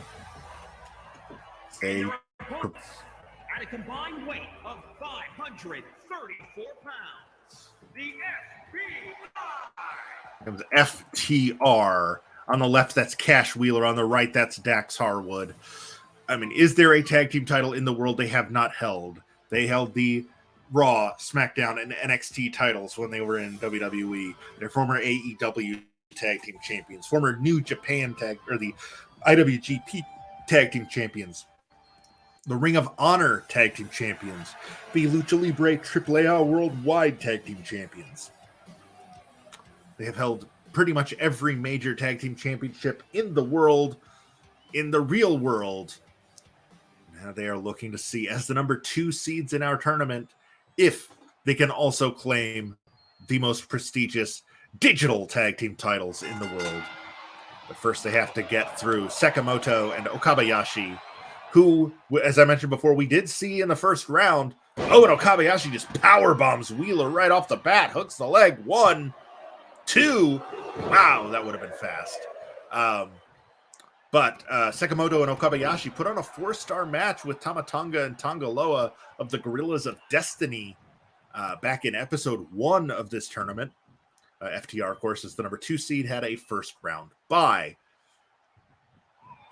Okabayashi working over the arms of Wheeler here. Yeah, kind of getting in Harwood's face just a little bit. Nothing too disrespectful. Of course, Cash and Dax known for their strict adherence to the rules of tag team wrestling, except when it benefits them. And Okabayashi now standing on Wheeler's elbow and just stomping on the hand. He's done that a couple of times now. Just working the arms here. Tag made, and in comes Daisuke Sekimoto. 5'9", 253, a 23-year pro. Wheeler now pulling Sekimoto to his feet. Got him in a cravat. Oh, into a nice kind of snapmare suplex there. Wheeler making a tag. In comes Dax Harwood. Now the single arm DDT takes Sekimoto down. He's like, oh, you're going to work my partner's arm? Well, I'm going to work yours. Here's a Fujiwara armbar for your troubles. Just wrenching back on the elbow and shoulder of Daisuke Sekimoto. Dax goes for the pin. 1. Okabayashi came diving in, but Sekimoto was able to kick out at 1. Harwood just hurling Okabayashi to the concrete. And Sekimoto's like, oh, yeah, well, you can join my partner. Harwood actually catches himself on the top rope. Big left hand. Oh, what is Sekimoto going for here? Or whatever it was broken up by Wheeler. Wheeler possibly saving the match for his team. I think Sekimoto might have been planning for a side suplex on the apron. But again, the save was made by Wheeler. Sekimoto now. Oh, I'm not sure what he was going for. I think he was trying to take him over to the Strong BJ corner, but Harwood fights out of it. And now he's going to try to bring Sekimoto over into his own corner. Big chop. Puts him up on the top rope. Sekimoto fights out of it. And Sekimoto now taking Harwood for a walk. Harwood fights out of it again.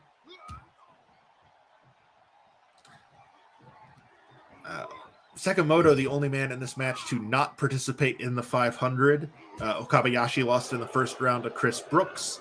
Wheeler lost in the first round to Jimmy Lloyd. And Harwood lost in the first round to Kid Lycos. And now Harwood, it's worked well so far. That choke on the top turnbuckle does it to Sakamoto. Tag made and in comes Wheeler, but Sakamoto crawling his way over and tags in Okabayashi. And now Yuji Okabayashi firing off those strikes, chops, elbows. And now gut wrench. Pow! Beautifully done by Sakamoto. And another big chop and another. Got him up on the shoulders, fireman's carry. Death Valley driver, Spicoli driver, call it what you want. It is brutal. But Wheeler, the Northern Lights suplex to get out of whatever it was that Okabayashi had planned. And now bringing him over to the corner. Slams him face first off the top turnbuckle. And now Wheeler's going to choke him in the corner. That hanging dragon sleeper. Just dropping Okabayashi into the center of the ring. 1, 2, broken up by Sakamoto. Harwood came in, but the damage had already been done. Sakamoto had broken up the pin. Now Wheeler bringing Okabayashi over to the FTR corner. A big forearm to the face. Down goes Okabayashi. What's it going for here? Just pulls him out of the corner into a power bomb. Front face lock. One for a snap suplex. Just fundamental wrestling from FTR. That's why many consider them to be the best tag team in the world. They are, of course, the number 2 seed in our tournament.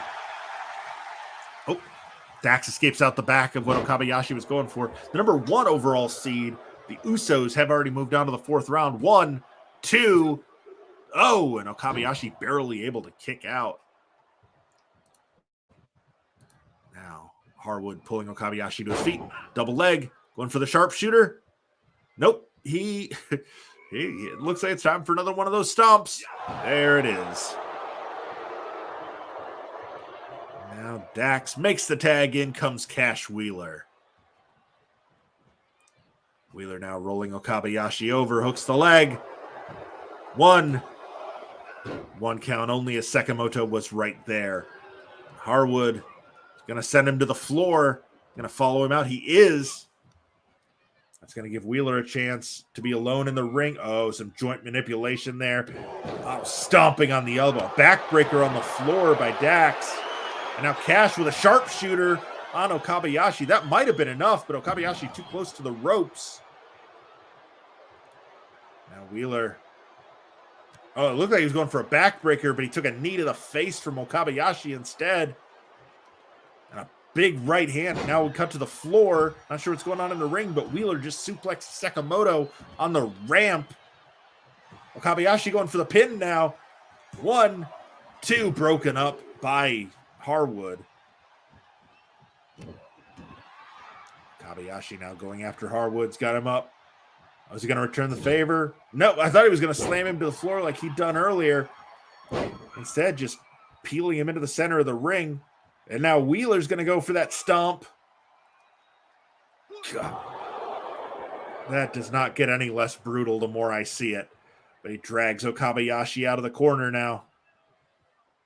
Which is no easy task. Okabayashi, 264 pounds. Wheeler hooks the leg. 1, 2. But Sakamoto breaks it up. Wheeler now with a go-behind forearm to the spine. And Sakamoto right back out to the floor. Wheeler now. Single arm DDT on Okabayashi. Rolls through into the Fujiwara. We saw him do this earlier.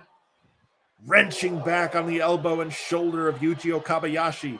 The Big Japan strong world heavyweight champion. And Wheeler rolls through into the sharpshooter, but again, Okabayashi too close to the ropes. And Wheeler with a big European uppercut right on the jaw of Daisuke Sekimoto.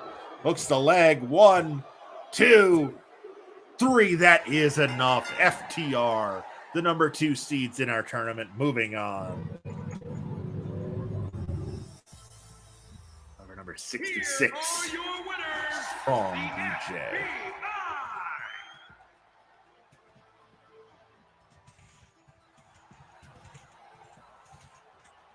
At 3 stars, 3.5. I didn't notice. Here we go. Any second now. Go. 3 stars. Very good. Very good. And now the number 2 overall seeds, FTR, are moving on to face number 95, the Bollywood Boys, coming up later on tonight. We do have one more match that's going to happen later tonight that we don't know any of the participants in, so we're about to find out one half of that side of the bracket here shortly. So if you're just joining us, we have already seen the Bollywood Boys beat Money, Power, Respect. Milk Chocolate upset Decourage. Aussie Open beat the French Adores. Violence is Forever beat Commonwealth Connection. RK Bro beat Alex Reynolds and John Silver from the Dark Order. The Briscoe Brothers beat Fly Deaf. And we just saw FTR eliminate Strong BJ from the tournament. So now we move on to a pair of teams with Spanish names. But, hold on. Here, go back. Nata. Why is it not letting me pick a manager? There we go. I just had to wait for the right page. That's Eita and Wrong Guy with Suzuki in their corner. That's the team of Perros del Mal de Japón, the Hounds of Hell from Japan, as they take on Los Nuevos Ingobernables, the duo of Angel de Oro and Niebla Roja. Let's head on down to the ring for our next match. The winners of this match will be facing the winners between Swerve in Our Glory and the Brawling Brutes. That is a match that is coming up later on. Actually, that will be the next match after this one, I'm being told. Of course, after we take our 5-minute intermission coming up here shortly, FTR will take on the Bollywood Boys. RK Bro will face Milk Chocolate. The winners of this match will face the winners between Swerve in Our Glory and the Brawling Brutes. And the winners between Catch 22 and Pretty Deadly will take on number 11 Aussie Open.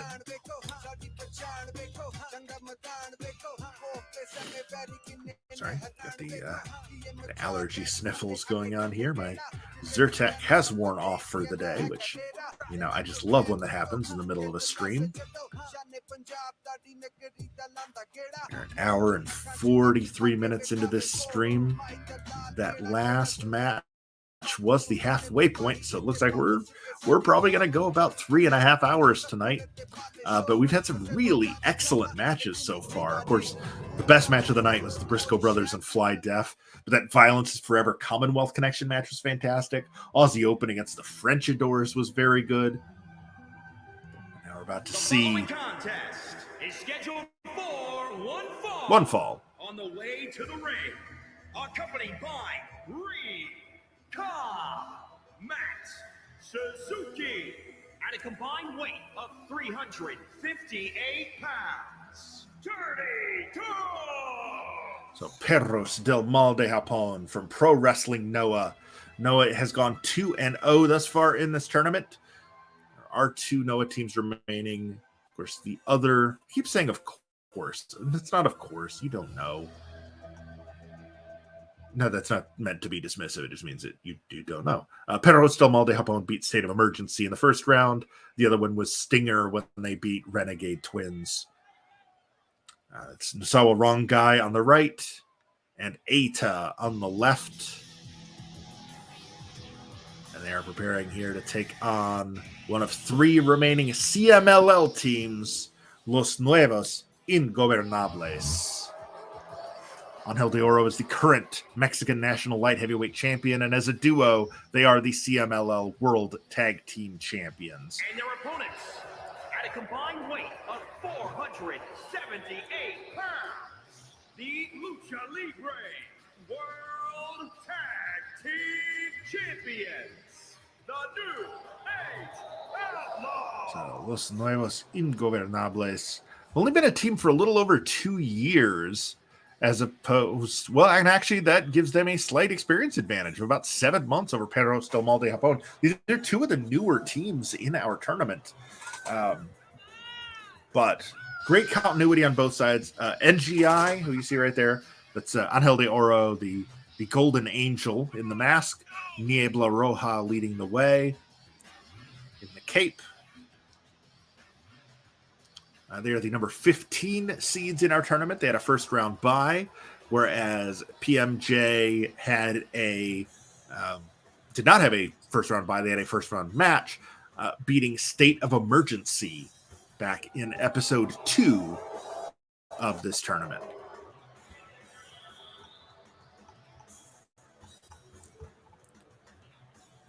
Here we go. That Roja in the red, of course. Roja means red. Angel de Oro in the gold, which of course, Oro means gold. Like I said, I don't speak French, but I speak a little Spanish. Un poquito. Or as U.S. Vintage would say, poquito! It's going to be Angel de Oro and Nosawa Rongai starting the match. And Angel goes right into a suplex. No, neck breaker. Nicely done. Taking Rongai down off the ropes. Big running knee drop. Oro to the apron. Nope, just drops off to the floor. Changed his mind. I guess he saw Rongai moving. He was like, well, I'm going to take myself out of striking distance. But that didn't last. Michinoku driver from Nosawa Rongai. The Oriental White Tiger gets across the ring and tags in Eita. Eita was a participant in the 500. We saw him beat Jack Evans and Rhett Titus before losing in the third round to Shingo Takagi. Neither of L and I or Nosawa was involved in that tournament. DDT by Eita. That nice knee drop there. And just sending Roja out to the floor. Now going after Oro here right in front of the announce table. Me alongside my two mime counterparts. And a drop kick to the spine. And just a PK. He's going after Angel de Oro. Oro is not the legal man. Niebla Roja is. Roja going back and forth. I think he's finally made up his mind that he's going to attack Kotaro Suzuki, even though Suzuki is not a participant in this match. And he's just going to sit out powerbomb on the concrete on Kotaro Suzuki, who, again, I remind you, is not in this match. Eita sends Roja back into the ring. Roja is the legal man, but he just keeps sending Eita back in. Referee's count starts over. Oh, jumping knee strike by Eita. And now wheelbarrow face plant. Nicely done by Eita. Oh, into a sort of a variation on the Billy Goat's curse. Just cranking back on the spine of Niebla Roja. Roja managing to fight his way out of it.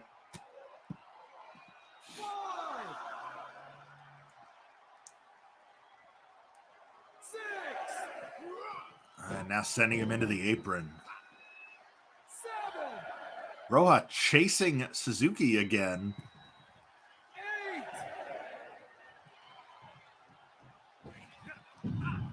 Eita trying to defend Suzuki, which honestly kind of dumb because he broke the referee's count. If Niebla Roja wants to just fight Kotaro Suzuki, who is not a part of the match, I remind you, he is the corner man for Perros del Mal. If he just let it happen, he might have got counted out. But instead, because the AI in this game is not great. Case in point. There we go. Send him back in the ring, and now follow him into the ring, Eita. Tag made in comes Angel de Oro, the Golden Angel, just kicking Eita in the face. Move to the midsection, DDT. Now Oro to the top rope. And an elbow across the spine. Springboard splash across the spine of Eita. Now a stomp to the elbow. Oro is a house of fire here. Well, he just went all the way to the floor. Not sure why he did that. He may have slipped while going for a sling shot, possibly. He's back out on the apron. Nope. What are you doing? No. Angel de Oro going after Kotaro Suzuki.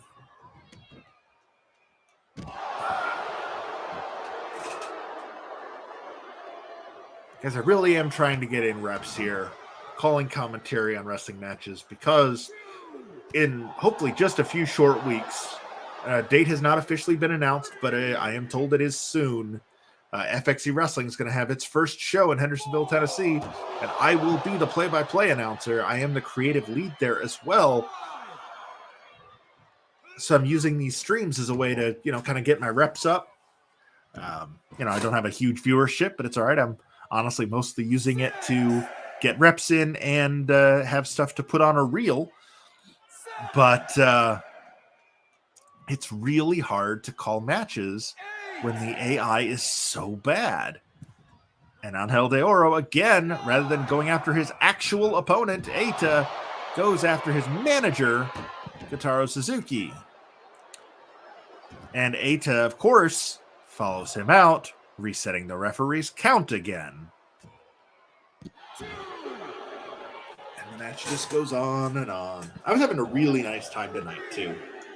Those first 7 matches, especially that FTR Strong BJ match and the Briscoes and Fly Death.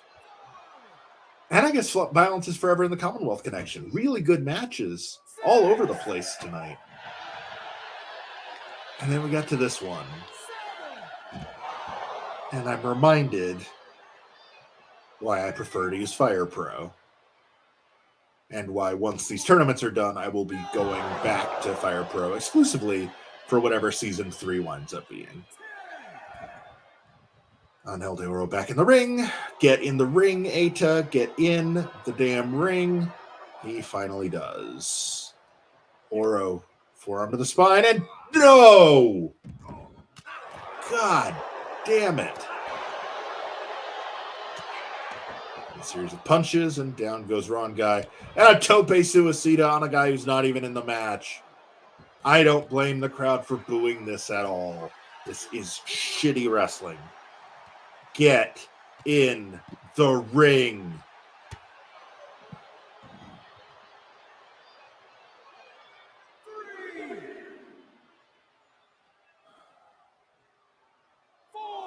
Is anybody enjoying this? Like, is there anybody in the virtual crowd that's like, you know what I like?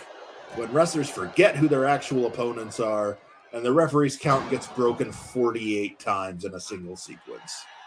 That's just the best. That is wrestling. Clap, clap, clap, clap, clap.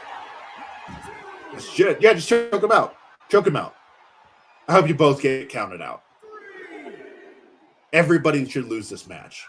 Oh, hey, Niebla, long time no see. Forgot you were in the match. Get in the ring. Get in the ring. Get in the ring. Or do the hokey pokey. That's fine, too. And it's also fine. Yep. Go after Kotaro Suzuki. He's not in this match. That's brilliant strategy on how. Can you reach under the ring and just like grab a gun and shoot him? Get in the ring, Angel de Oro. No!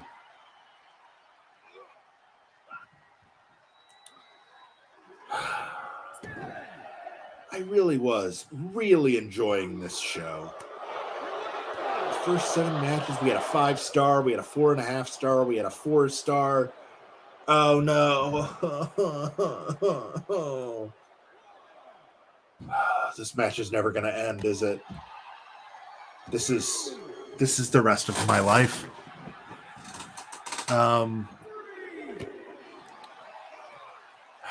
Well, all right. Chat, what are you guys up to tonight? I mean, other than watching incredibly stupid AI have a tag team match. Hey, you know who I don't see? Nosawa Ron guy. He's also in this match. Is he anywhere to be found? Nope. Oh, I hate this so much. Oh, God. Oro caught the side of his head on the corner post there. Eita returning to the ring. 11. Now go back out and break the count again, Eita. I know you want to. Sure, go after Naples Roja. Well, Angel de Oro goes after your manager again. Oh, my God. Oh, my absolute God.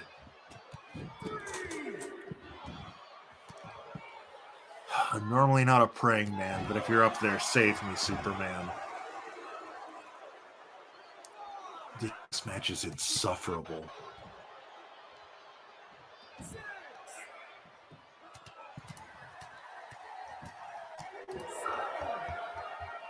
You know, before this match started, I was a people person and an optimist. And this match is just driven it out of me.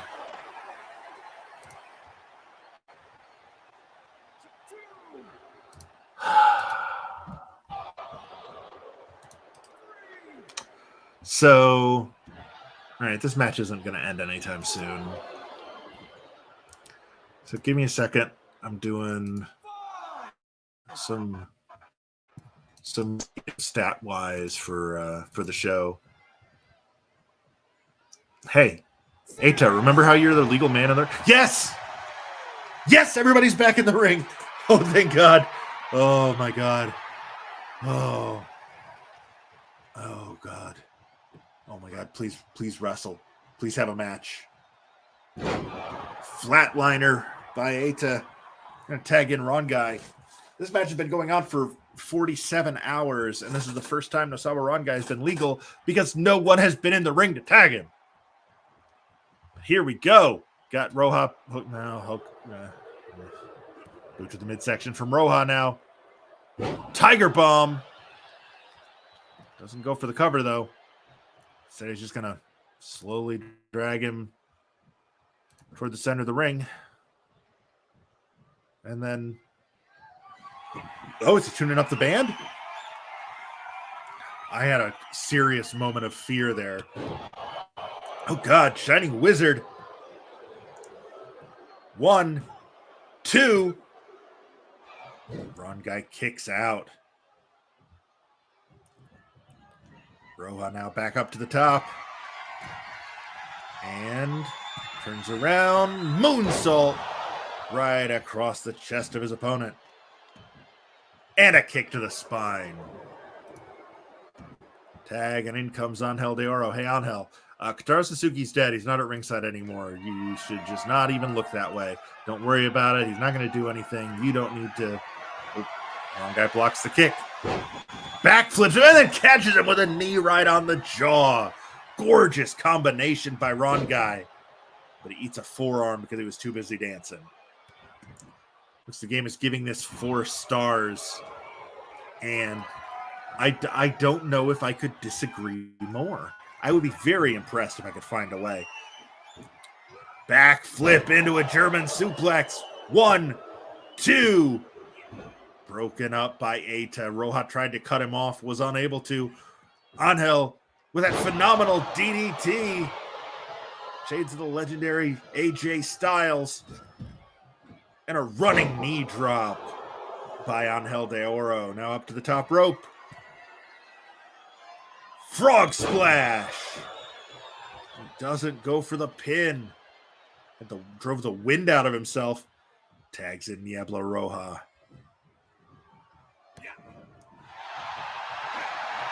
Walks right into a rolling suplex. No.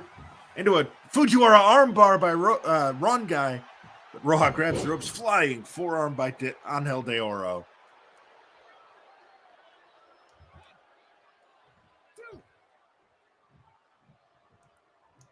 Ron Guy now sending Oro to the floor, and he does so.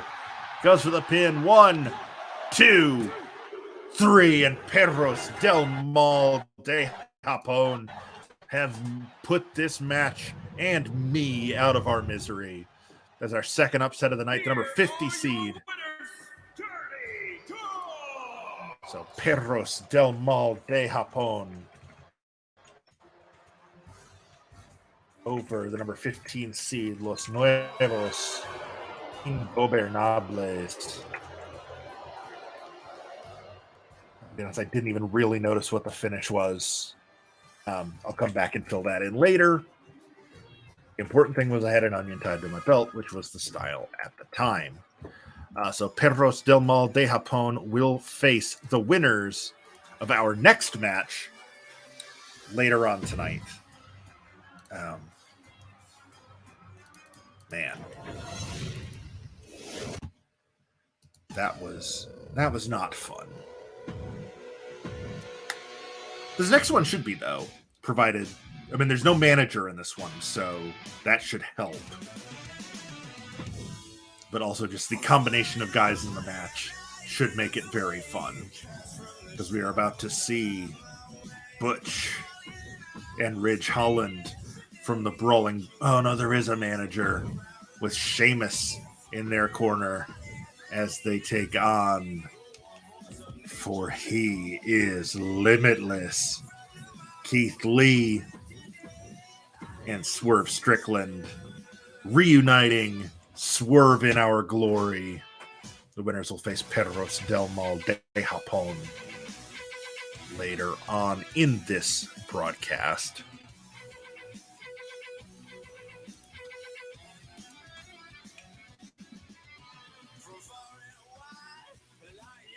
And that also means because LNI lost, that the Aussie Open match, whether it's against Catch 22 or Pretty Deadly, will be our main event tonight.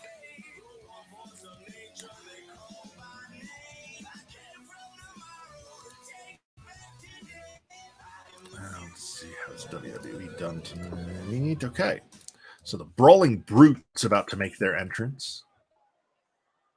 WWE has 9 teams remaining in our tournament. The following contest is scheduled for one fall. On the way to the ring, accompanied by the Celtic Warrior Sheamus at a combined weight of 464 pounds, the Bullies. That's the Brawling Brutes. That's Butch with the suspenders. That's Ridge Holland with the Flasher trench coat.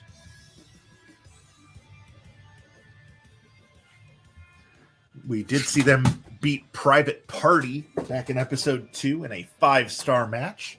We'll see if they can have another here against the team that got a first round bye, the number 18 seeds in our tournament. Swerve in our glory. And their opponents at a combined weight of 521 pounds, the Gladiators.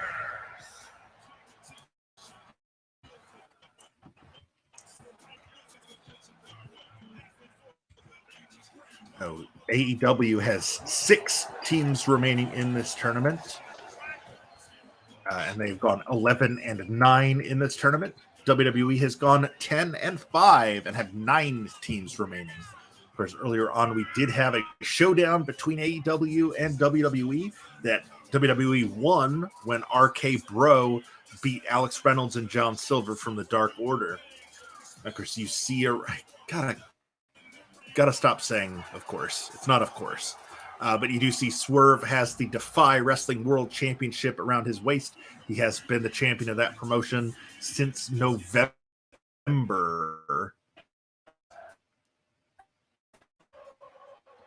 For a chant for Keith Lee.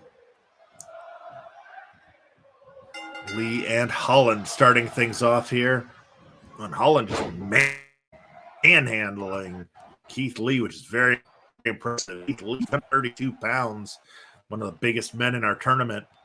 Holland at 6'1", 260 is no slouch. And he power bombs Lee hard. Goes for the pin. 1. Only a 1 count. Stomp to the back. And to the shoulder. And now he is not going to deadlift Keith Lee into a military press. And dropping Lee face first. The limitless one. Keith Lee, tag made, and in comes the bruiserweight, Butch. Going for the pin. 2. Like a vulture swooping in on Holland's kill. And now going after the shoulder with that double stomp. And a kick to the spine. And another double stomp, this time to the midsection.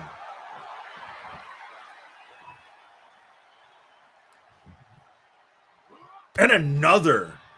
Keith Lee taking a beating here early from the Brawling Brutes. He really needs to make a tag and bring in Swerve.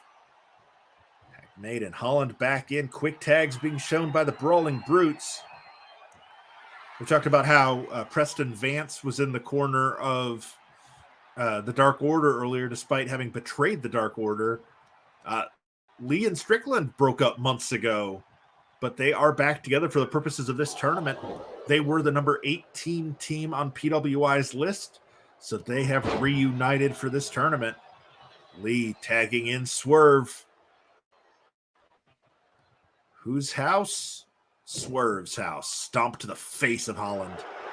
Now go behind into a variation on the camel clutch. I think he might be fish hooking him. Broken up by Butch with a shotgun drop kick to the back. And now Swerve's got him up. Fireman's carry. Into a snake eyes on the top turnbuckle, and Butch just collapses in a heap in the corner. Oh, Ridge comes up behind Swerve. Scoop. And a power slam. Nicely done. And I thought he was going to deadlift Swerve the way he did Lee earlier. No, he's just going for the pin. 1, 2. Swerve kicks out. Does the smart thing, rolling onto his chest so that Ridge couldn't follow up with another pinning combination.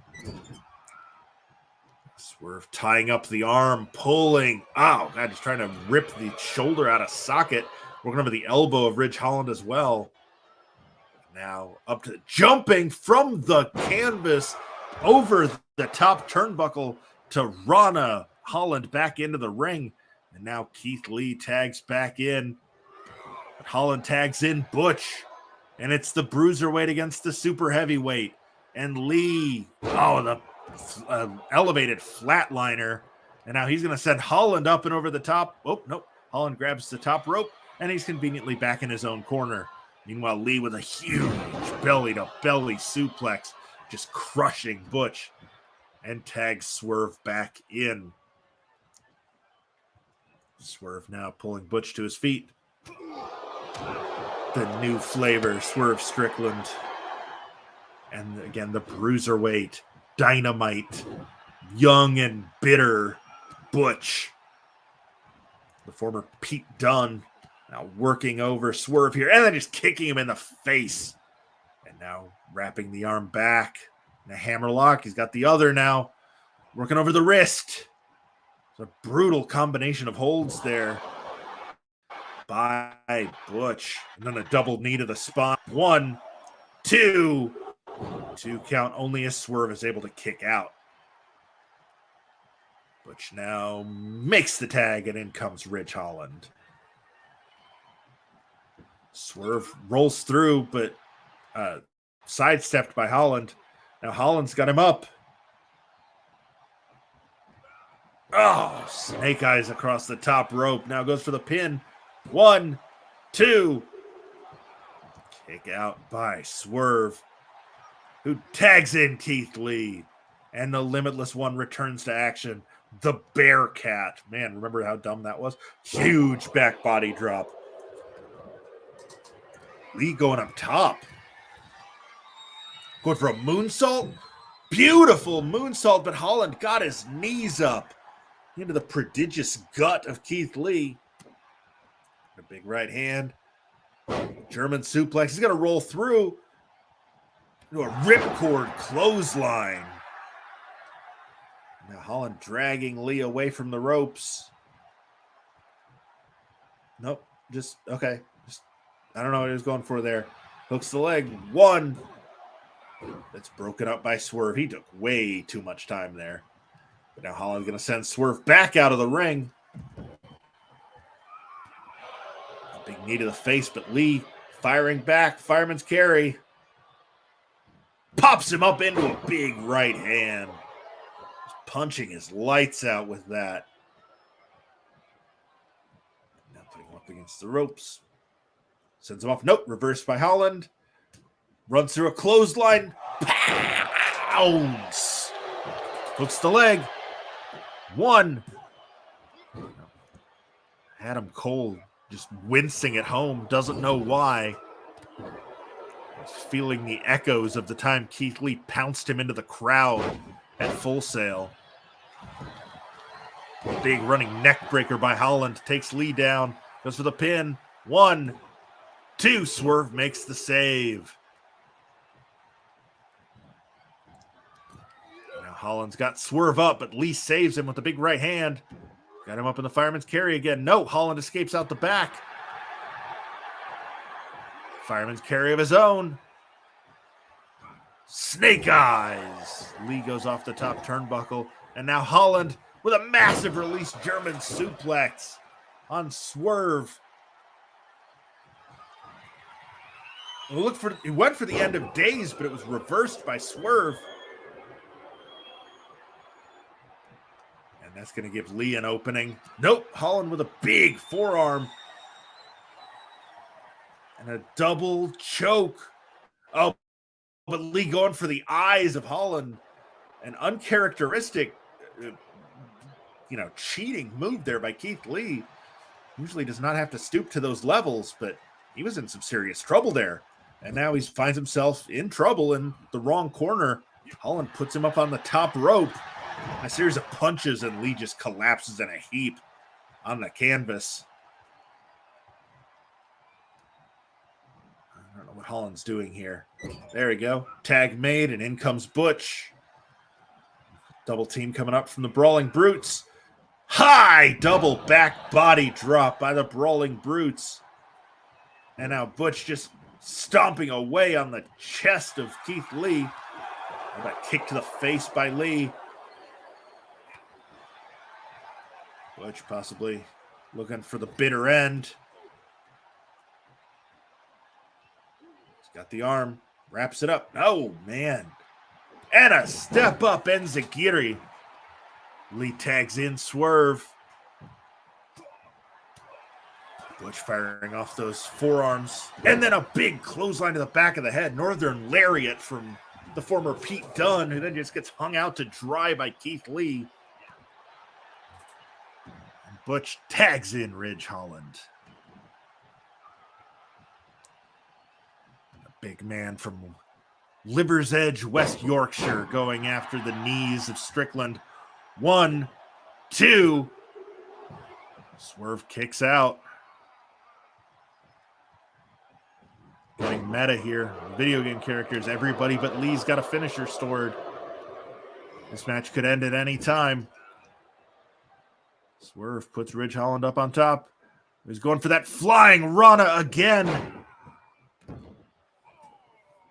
Gorgeous move by Swerve. And a jumping DDT. 1, 2. Oh! Holland able to kick out. Swerve can't believe it, but stays on him. Let himself get frustrated for a second. Now turning his attention to Ridge, sending him into the Swerve in Our Glory corner. Driving stomps down into the chest of Holland. And a slingshot leg drop. Holland is in a bad way right now. No, Swerve, no. German suplex on Sheamus. And we're off the rails. Just stay in the ring, Ridge.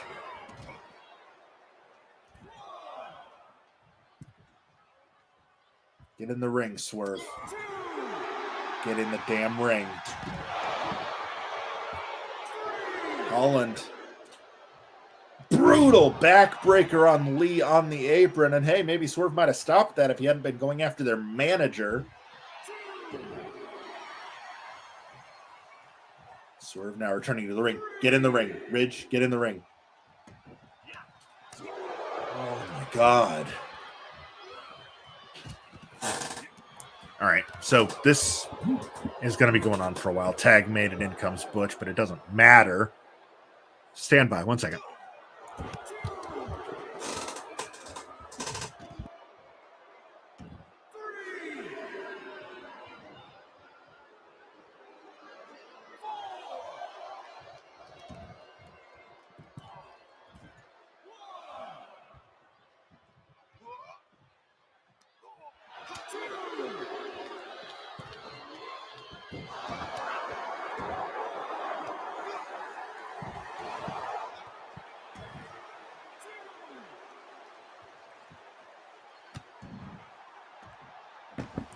So while we've got another interminable tag team match where one of the wrestlers forgets who his actual opponents are, I figured I would show you some things. I just got new glasses, which are great, except the glasses or the sunglasses that I had been wearing over these no longer fit because these frames are bigger. So I just went to buy some new, just like clip-on sunglasses for the time being.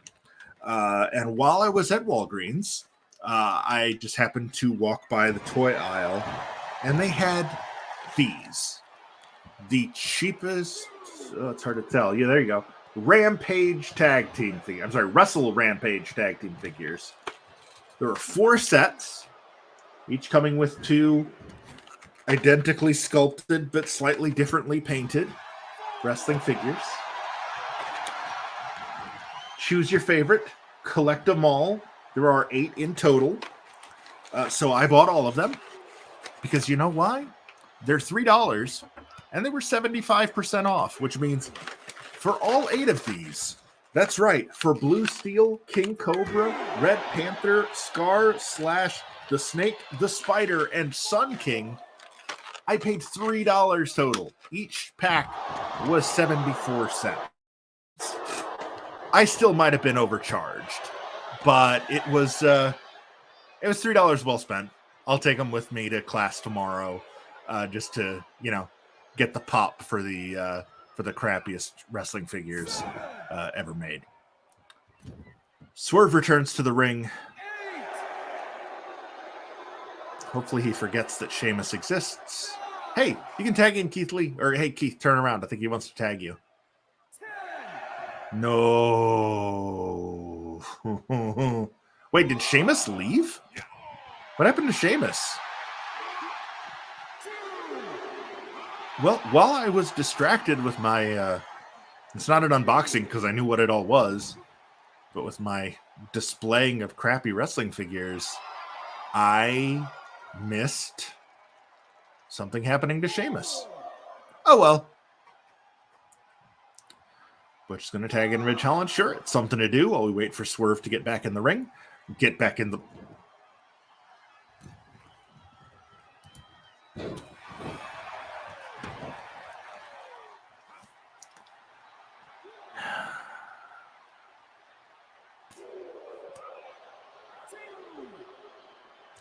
This is just my life now. This is... Okay. Holland just levitating. Because they didn't think to animate a steel barricade any different from the wall to... Ooh, okay, we're back in the ring. It's an actual match again. For now. Swerve now pulling Holland to his feet. There we go. I hate that this was a good match to start. Oh, nice move by Lee. Launching Strickland into a clothesline on Holland. 1, 2. Holland grabs the bottom rope and the ref sees it. Of all the times to see it. I just hate that we've got this is already a 4-star match. That all that time on the floor should have taken away at least a star. Oh, beautiful move there. The supernova by Lee, but it's broken up by Butch. And Lee just, reversed. Ducks it, runs through, pounds. Waiting for Holland to get back to his feet. Back into the fireman's carry. Another supernova. 1, 2, 3. And mercifully the match is over. Swerve in Our Glory picks up the win. And they will now be facing Perros del Mal de Japón.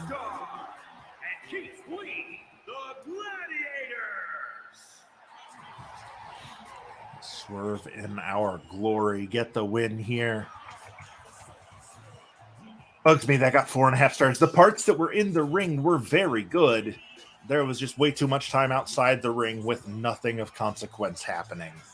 But Keith Lee hitting the supernova on Ridge Holland was enough to win the match and set up a 3rd round showdown later tonight between Swerve in Our Glory and Perros del Mal de Japón. We know that will be coming up after intermission. We do have one more match to get through before we can take intermission. 2 hours, 21 minutes, and 9 matches in on a 14-match show. I thought by rearranging the matches so that there would be more matches on the 2K shows than on the Fire Pro shows, we'd be able to get through these shows quicker. And we probably still are. These matches would still probably be longer in Fire Pro. But that's a small comfort considering how interminable some of these matches have been. But we're not about to find out who the second team in our main event will be. Who will face Aussie Open? Is it going to be an all-United Empire main event tonight? Mark Davis and Kyle Fletcher, also members of the United Empire, alongside Francesco Akira and TJP, the duo of Catch 22. Or will WWE bounce back from the loss they just suffered? WWE did just lose that match when Swerve in Our Glory beat the Brawling Brutes. So RK Bro won, the Brawling Brutes lost. So there are now 8 WWE teams remaining in the tournament, which has gone 10-6.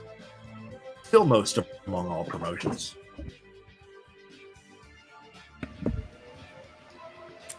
Meanwhile, New Japan finally got their first victory.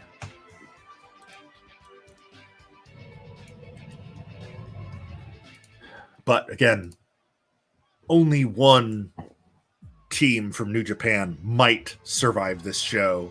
Might. Because it is a distinct possibility that they will not. Here comes Pretty Deadly. One fall. On the way to the ring, at a combined weight of 471 pounds, Pretty Mean Sister. Pretty Deadly. Again, one of 8 WWE teams remaining. Elton Prince and Kit Wilson, the duo of Pretty Deadly. Elton Prince is the current WrestleForce Essex champion, the title he has held for over 6 years, because that's not a promotion that does a whole lot of shows anymore. But don't let that fool you. Elton Prince, very good wrestler. Actually, both members of Pretty Deadly, very dangerous in the ring. They're, pretty deadly. They're the number 43 seed. We saw them beat the Fixers back in episode 2 to advance to the second round. Their opponents, as the number 22 seeds, got a first round bye. And here we go.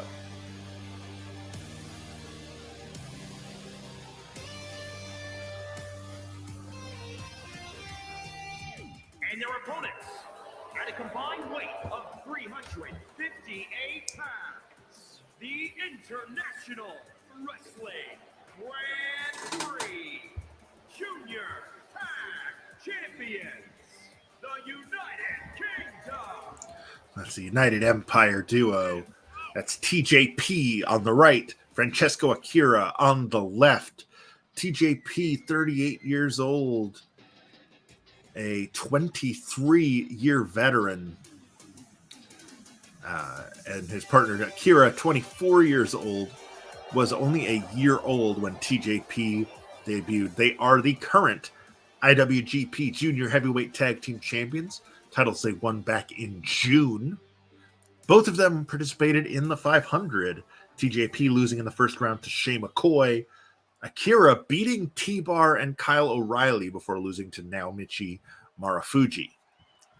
Now again, the winners of this match will be in the main event tonight, taking on Aussie Open, who beat the Frenchadors earlier. Wilson quickly to the top rope. Moonsault lands perfectly across Akira's chest. 1, 2. Well, Prince went to cut off TJP, but TJP didn't even leave the apron. He knew Akira was going to kick out of that. Wilson makes the tag, and in comes Elton Prince. And Prince with a stomp to the inside of the knee. And now for a surfboard here, pulling back on Akira's arms and legs. And Prince just getting in some reps, going in and out of the ring.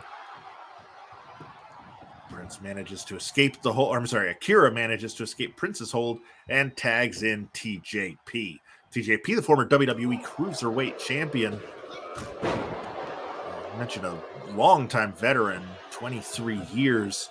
Made his first appearance on the PWI 500 back in 2006. He's been a mainstay on that list over the years. His all-time high ranking came in 2017 when he got all the way up to number 35. He was number 140 on this year's list. Akira's at number 264. So both very accomplished singles wrestlers, but have found great success in the tag division and as members of the United Empire. Oh, Prince is busted open. Neck breaker on TJP. And Kit Wilson tags back in. TJP sends Wilson up and over and to the floor. Fortunately, there's no manager to distract him. Oh my God, corkscrew moonsault on the floor from a standing position. Now TJP just kicks on Wilson, slamming the arm to the floor. Oh, leg sweep by Wilson. And gets him up in a fireman's carry. And just snake eyes him across the apron. Again, that is the hardest part of the ring. We've talked about it many times before. A wrestling ring is just a steel frame with wooden planks stretched across it, a thin layer of padding on the wood, and a canvas stretched across the padding just for aesthetic purposes. But the closer you get to the edge of the ring, the less give there is because the wood is more tightly supported by the metal. So when you hit the very edge, you're basically just landing on metal, and that hurts. Wilson sending TJP back into the ring. Akira stretching out for the tag, gets it. So Francesco Akira, Il Ragazzo Prodigio, the child prodigy, now with a vertical suplex, taking down Kit Wilson. And Akira now stomping on the side of Wilson's head. Quickly to the top rope. Huge splash. Akira, of course, saw great success as a singles competitor in All Japan before making the jump to New Japan and joining the United Empire last year. Hooks the leg, but Wilson's got a foot under the ropes. Akira didn't notice it. The referee did. Akira jumps up, just a standing Meteora. Hooks the leg. 1, 2. Oh, TJP with a sling blade to take Prince down to prevent him from breaking up the pin, but Wilson was able to kick out on his own. TJP sending Prince to the floor. Francesco Akira, springboard splash. 1, 2. Wilson able to kick out. Akira can't believe it. Nice mule kick, drop kick attempt there by Wilson, but Akira sidestepped it, but made the mistake of turning his back on his opponent, allowing Kit Wilson to take him down with that side suplex. Moved to the midsection by Akira, and then a somersault neck breaker.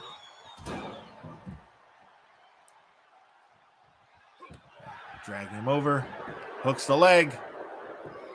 1, 2, 3, and that's enough.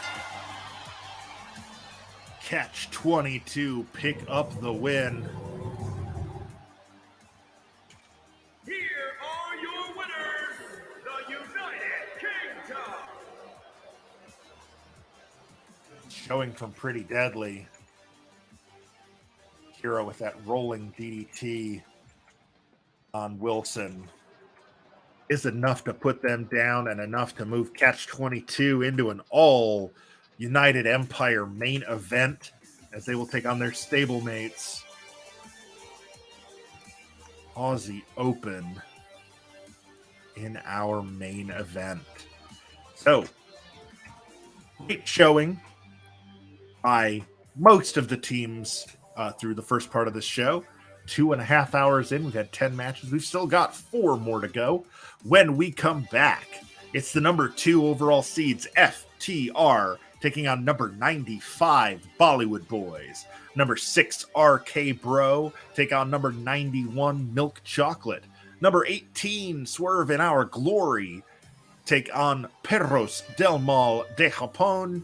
And in a chalk main event, it's all United Empire all the time as Aussie Open, Mark Davis and Kyle Fletcher take on the team we just saw. That man, TJP, his tag team partner, Francesco Akira, the duo of Catch 22. Those matches are all coming up after the intermission. Don't go anywhere. We will be back in 5.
Welcome back, everybody.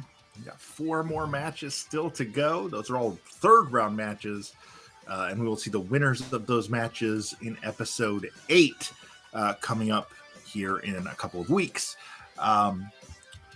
First, I wanted to point out that the 4 winners of these matches will all move on to the round of 16, where they will join the Usos, the Street Profits, and the Kingdom, who have all moved on. I am yours truly, Pat Dooley. If you're just joining us, welcome. Thanks so much.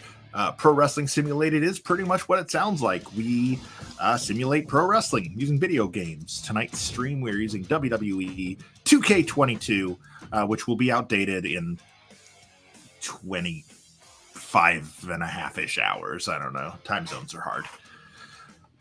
But what we are doing here this season on PWS is we are running 2 concurrent tournaments.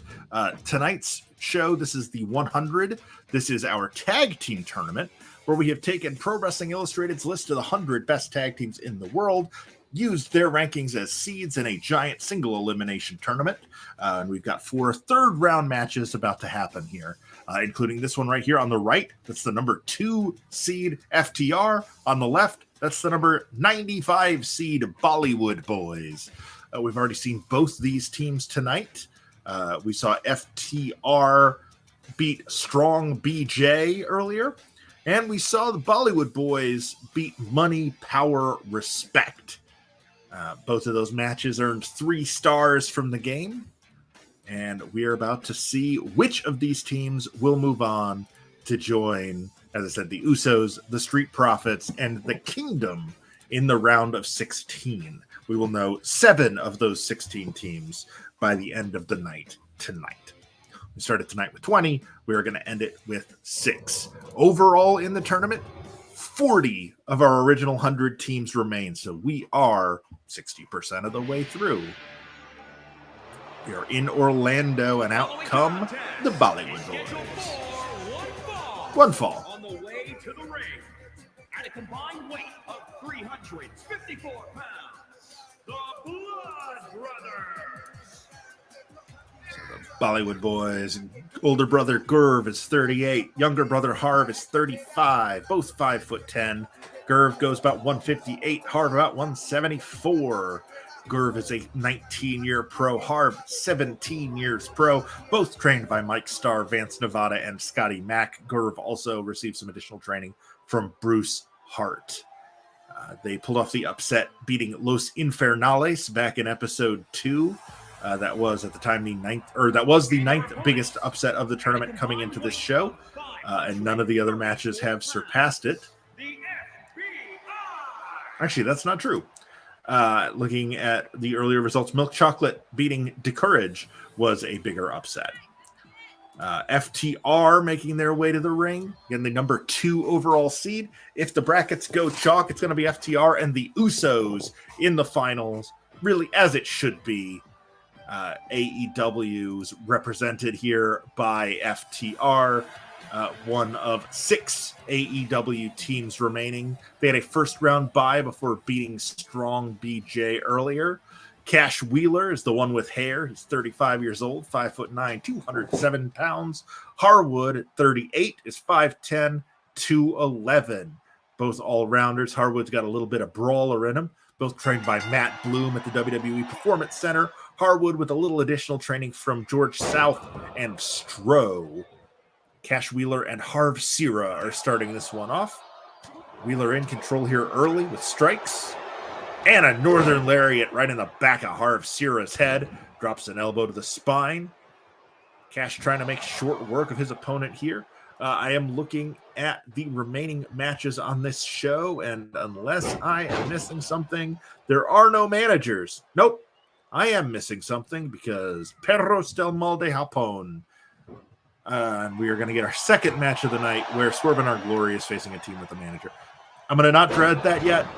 That's still 3 matches away. I'm not going to start thinking about it. Not going to psych myself out. I'm just going to enjoy the Bollywood Boys and FTR. Gurv going for a pin on Cash here. Only a 1 count. Cash Wheeler able to kick out. Now Gurv pulling him to his feet. DDT. Just dropping him right on the tippy top of his head. He was pulling Cash to his feet. Cash playing a little bit of possum, driving an elbow to the midsection. Northern Light suplex. Now stomp. And jumping snap mare. Shades of Mr. Perfect again. I still think maybe for future episodes we should put a little thing in the corner showing how long. Oh, nice diving elbow by Harwood. Showing how many times we've seen that snapmare. 1, 2. The elbow from Dax only gets 2, according to the referee. He stays right on Gerv. That's that veteran instinct from Dax Harwood. 18 years of pro wrestler. And he goes after, now he's going after Gerv. Or is that Harv? Arm drag. The referee's not counting, so that must be Harv.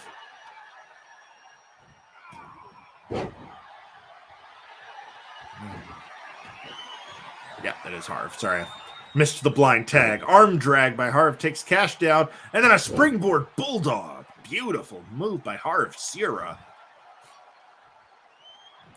Rolling Dax over after shooting the half. 1, 2. Whoa, very nearly a huge upset. That would have been the biggest upset of the tournament thus far.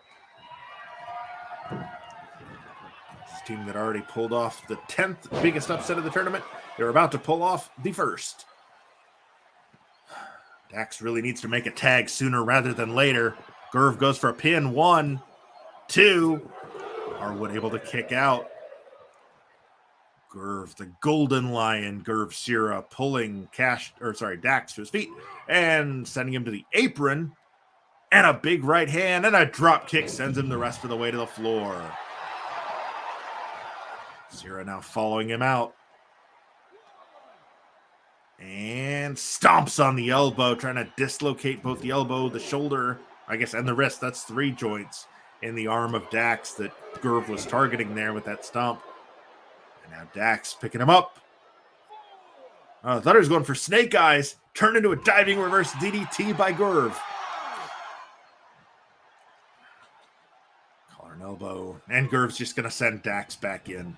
Smart move by Gerv Sierra. And Dax dives to tag in Cash Wheeler, getting the fresh man back in for FTR. Double leg. He's going for the sharpshooter. Nope. Rolls through. He's going for that grapevine stomp. Driving Gerv Sierra's face into the canvas. Now rolls him over, hooks the leg. 1, 2. Oh, and Gerv able to kick out. We've seen that move several times tonight, including from Cash Wheeler earlier. Oh, now into the lapel lock. But it's broken up by Harv Sierra. Cash turns his attention briefly to the illegal man, before signaling that this match might be over. Big boot to the midsection of Harv. And now is he just going to hurl him to the floor? It's what it looks like he's planning. Nope. Harv fighting his way out of it. Series of elbows to the midsection. That's a very long 2 count. I guess the referee stopped counting when Cash went after Harv. Cross arm breaker pulling back on the arm of Gerv Sierra, going for the pin. 1, but it's broken up by Harv. Cash went for a catch. Gerv caught it. Dragon screw leg whip. Gerv needs to get his little brother in there. Cazadora into an arm drag. And oh, I thought he was going for a short arm clothesline. Instead, it's a hammerlock reverse DDT. And tag made. In comes Harv. Big overhand chop from Wheeler. Harv sent into the corner. And another knife edge. Cash sends him into the corner. And again. He's going to pull him out. Going for that power bomb. Yes. Driving him down. And then a cross arm breaker. Harv Sierra is in trouble. Now just a neck wrench by Cash. Oh, Harv firing up. Gets a punch to the midsection to get out of it. And a Manhattan drop. Goes for the pin. 1. Cash kicks out at 1. Or take more than that to keep FTR down. Gerv with a big chop. Sends Cash up and over. And a stunner. And Cash goes to the floor. Wheeler returns to the ring. Gerv Sierra doing the courteous thing by letting him. And a half and half suplex for his troubles.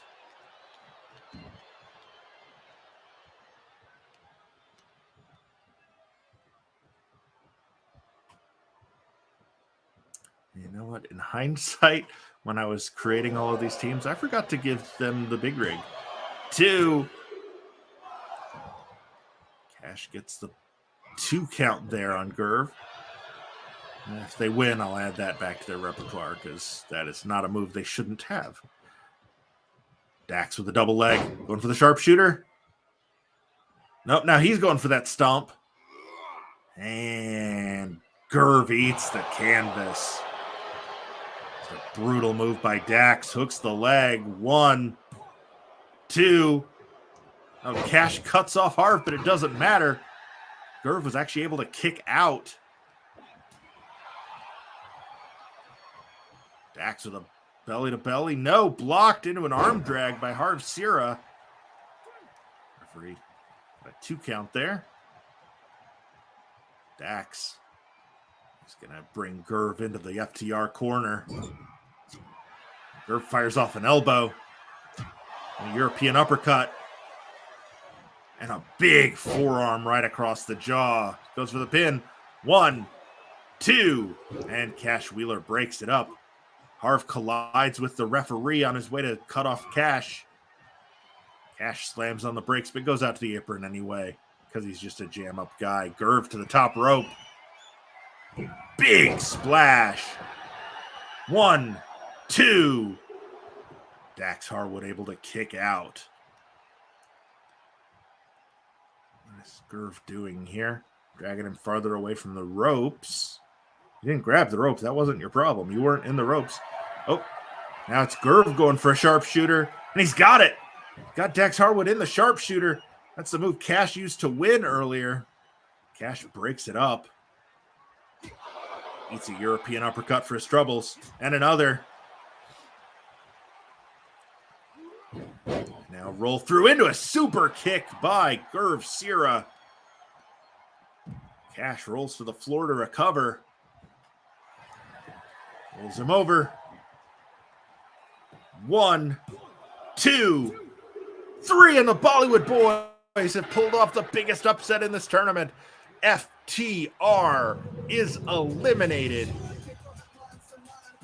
Here are your winners, the Blood Brothers. The Bollywood Boys have beaten FTR, the biggest win of their career and the biggest upset of this tournament. Gerv pins Harwood after a sharpshooter. That's the same way Cash Wheeler pinned Yuji Okabayashi earlier. Turnabout fair play, and the Bollywood Boys, the number 95 seed, is moving on to the round of 16. Huge upset for Gerv and Harv Sierra. Now, this next match, if it ends, this will be another big upset if the underdog wins. But, I don't think it's mathematically possible, unless at this point the Bollywood Boys beat the Usos, to win the whole thing. I don't think we're going to see a bigger upset than the Bollywood Boys beating FTR. But here we go. The number 91 seeds, Milk Chocolate, preparing to take on Randy Orton and Riddle. It's Milk Chocolate and RK Bro for the 5th spot in our round of 16. The Bollywood Boys joining the Kingdom the Street Profits, and the Usos in the round of 16.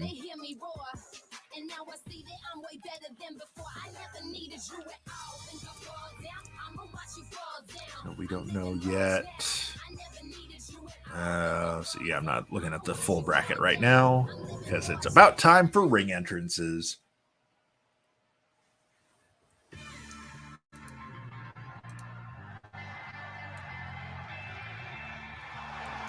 Here comes Milk Chocolate. The following contest is scheduled for one fall. On the way to the ring at a combined weight of 353 pounds. The Chick Magnets.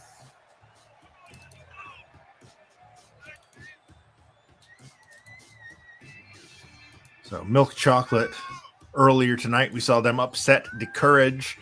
It's their second upset of the tournament after having beat Los Malditos back in round 1. Not a lot of upsets in the show. That was the Bollywood Boys. That was only the third match of 11 to end as an upset.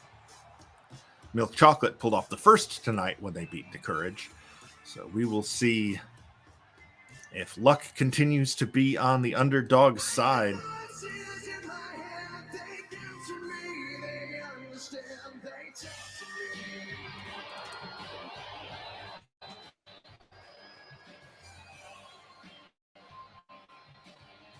And their opponents first, representing RK Bro from St. Louis, Missouri, weighing in at 250 pounds, the Fight, Randy Orton!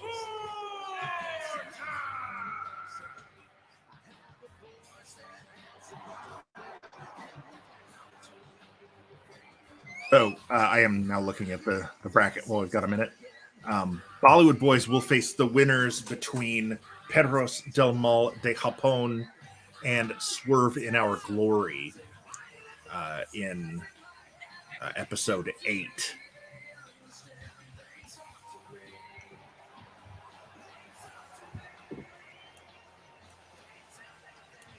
So we will know later on who that will be. Usos, the Street Profits, the Kingdom, and the Bollywood Boys have all advanced. Now, the winners of this match will face the winners between Aussie Open and Catch 22 on that same show.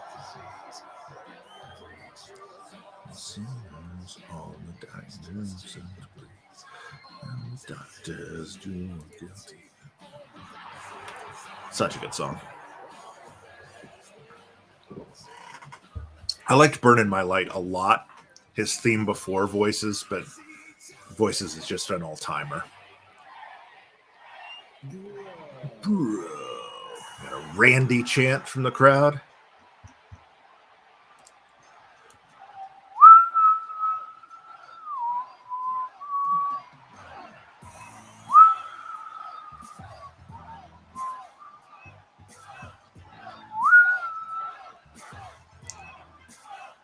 Crowd really behind RK Bro here. Bro. From Las Vegas, Nevada, weighing in at 216 pounds. So RK Bro dominated Alex Reynolds and John Silver earlier, getting a 1.5 star rating because the match was so short. We will see. And of course, I keep saying, of course, I need to stop saying, of course, Milk Chocolate beating DeCourage got 3 stars earlier. So the number 6 seed, RK Bro, getting ready to do battle with number 91, Milk Chocolate, hoping to not meet the same fate that number 2, FTR, just did when they were upset in the biggest upset of the tournament, losing to the Bollywood Boys. Orton going right after Randy's. It's the battle of the Randys here, as Randy Orton dominating Randy Summers here early. Just raking his forearm across the face of Summers and then pulling him out of the corner, dropping him into a sit-out powerbomb. And I'm just motioning, like, hey, get up. I'm not done with you yet. All right, fine. Now just going to work with that kind of a heel hook Well, he's got the knee held in place as well. Orton now pulling Summers again, just punching him in the face. Just absolute domination here by the Viper early on. And he tags in Riddle just to let Riddle have some fun. And a kick to the spine by Riddle. He now hits the ropes. Broton! Right across the chest of Randy Summers, now to the top rope. Riddle. Summers to his feet. Sidesteps the double axe handle. He somehow heard Riddle coming. And a single arm DDT takes Riddle down, now rolling through into a Fujiwara armbar. Summers took a lot of abuse early, but he's fighting back now. Rolls Riddle over, hooks the leg. One. Orton breaks it up. Summers, shocked that a pin that close to one of the greatest of all time was broken up. Summers clearly not paying attention for the better part of the last 2 decades. Summers now going for that top rope choke. We've seen that utilized many times tonight.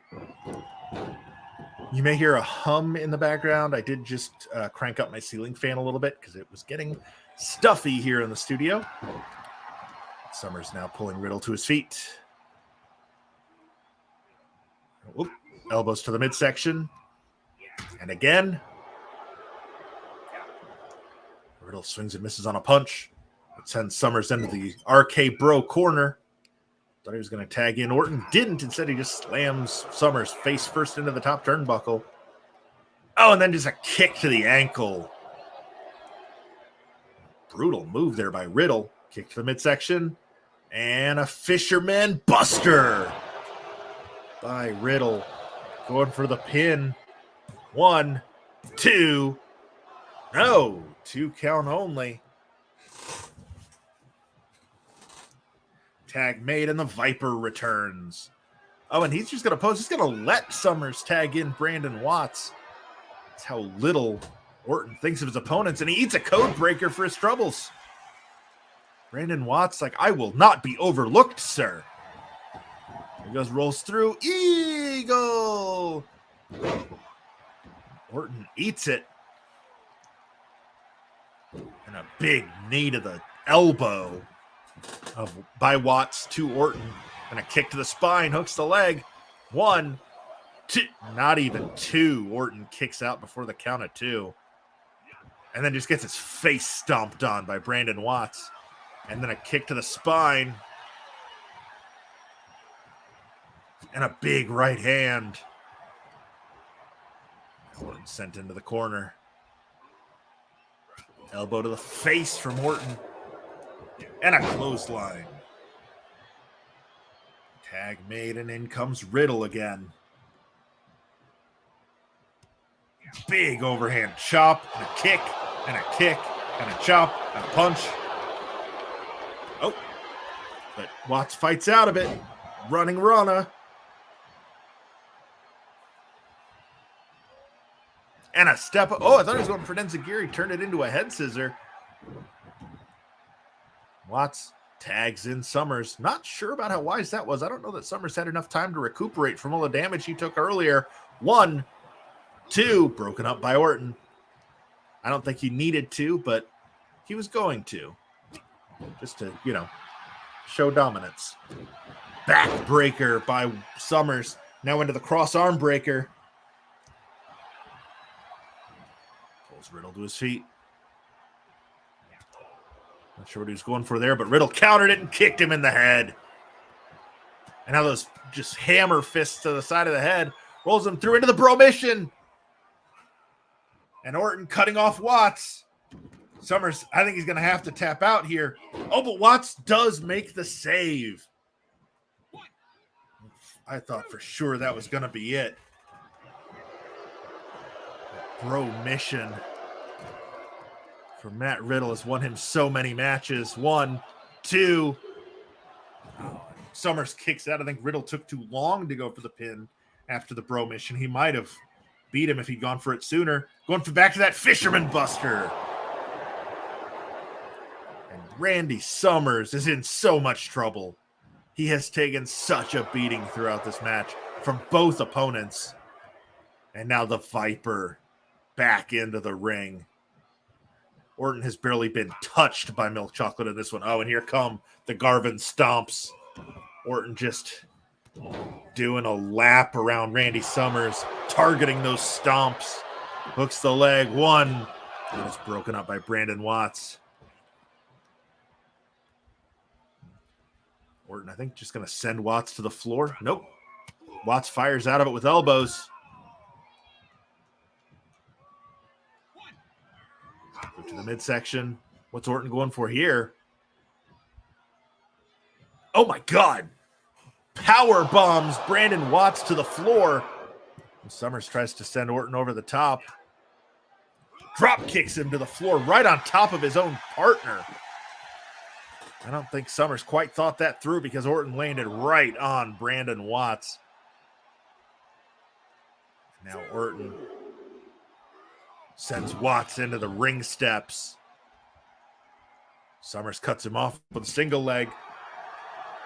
Float over.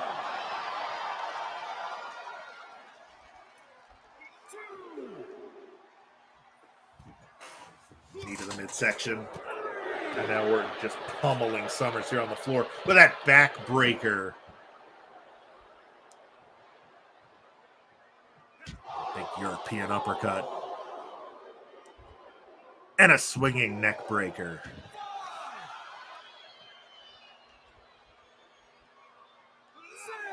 First count up to 6 here. Orton returns to the ring. He's just going to sit on the top turnbuckle and wait for Randy Summers to recover. And I think he's going to go. Is he going to tag in? Yep, he tags in Riddle. Matt Riddle returns to the ring as Randy Summers has recovered at ringside and returns to the ring. He really should have tagged Brandon Watts there. Instead, he eats a belly-to-belly suplex from Riddle.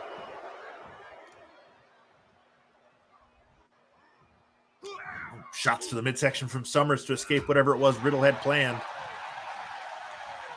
Go behind. Release German by Randy Summers. Needs to make the tag and does. Brandon Watts, probably the freshest man in the match, immediately eats a flying forearm from Riddle. Riddle now pulling him to his feet.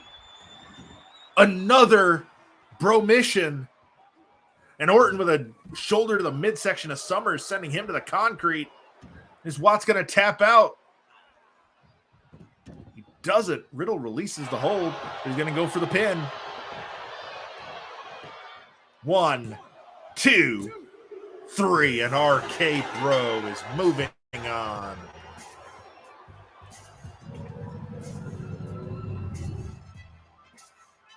It's showing by Milk Chocolate. The Viper, Randy Orton, and Riddle RK Bro.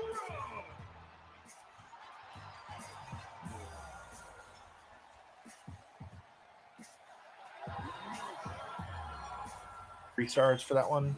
Yes. RK Bro claiming the 5th spot in the round of 16. Congrats to Matt and Randy as they move on. They will face the winners of our main event. We do have one more match to go before that main event. And not going to lie, I'm a little nervous about this one. I don't want to be. I would love to give them the benefit of the doubt. But we saw earlier when Swerve and Our Glory fought the Brawling Brutes, Swerve seemed physically incapable of keeping Sheamus, or keeping away from Sheamus, who was not a participant in the match.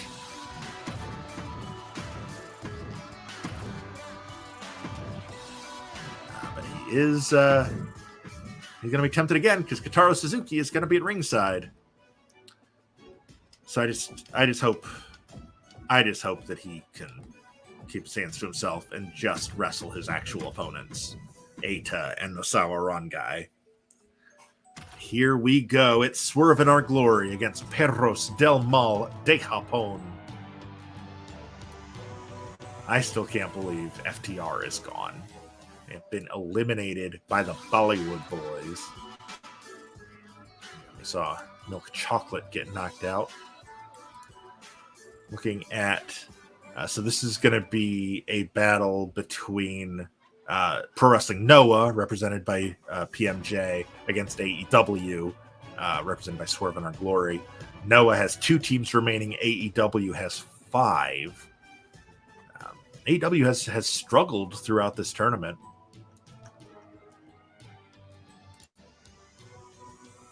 But a pair of big wins for the Bollywood Boys and for RK Bro have gotten them into the round of 16. Man, this load time, this feels longer than usual, yeah? It's weird because one of the guys in the match is an in-game model that feels like it shouldn't take as long to load as creator wrestlers. The following contest is scheduled for one fall. On the way to the ring, accompanied by Matt Suzuki at a combined weight of 358 pounds. Dirty Go! So yes, Perros del Mal de Japón. We saw them beat State of Emergency back in round 1. And then earlier tonight, they puffed the upset, beating Los Nuevos Ingobernables in a 4-star encounter.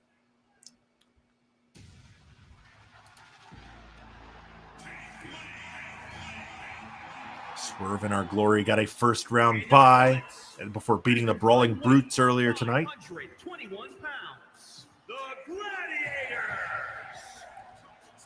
That's Keith Lee and Swerve Strickland reunited just for the purposes of this tournament. The winners will face the Bollywood Boys in the round of 16.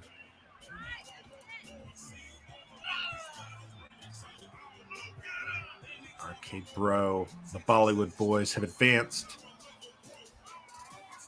joining the Usos, the Street Profits, and the Kingdom. We're going to fill in 2 more spots before this night is through, starting with this one, where we will decide who will face the Bollywood Boys. Coming up, March 26th is the currently scheduled date for those round 4 and quarterfinal matches in this tournament. There's the bell, and it is going to be Nosawa Rongai starting with Keith Lee. There should be no difficulty telling the 4 competitors in this match apart. Rongai has the bright red hair. His partner is Eita with the long black hair. Keith Lee is the one that's built like a bear, and Swerve is the one that's going to be doing that stuff. Nice springboard moonsault there by Swerve Strickland. Swerve the realist. Oh, with a blue thunder bomb on Rongai. Tags Lee back in. Quick tag team continuity here from Swerve in Our Glory. A tag team that split up. A tag team that feuded. These two don't like each other. But because they were the number 18 team on PWI's list of the 100 best tag teams last year, they were forced to reunite tonight. We already saw them win 1 match, beating the Brawling Brutes. We will see if their winning ways continue here against Perros del Mal de Japón. Lee looked like he wanted something off the top rope, realized Rongai was too far away, and is instead just going to bring him over to his own corner where Swerve awaits. Oh, and Lee, Uncle Phil, beals Rongai across the ring. Now he's going to bring him back to... No, what's he doing? Just taking a walk. Rongai fires off those elbows. And a series of punches, chops, and a drop kick to the knee. Takes the big man down.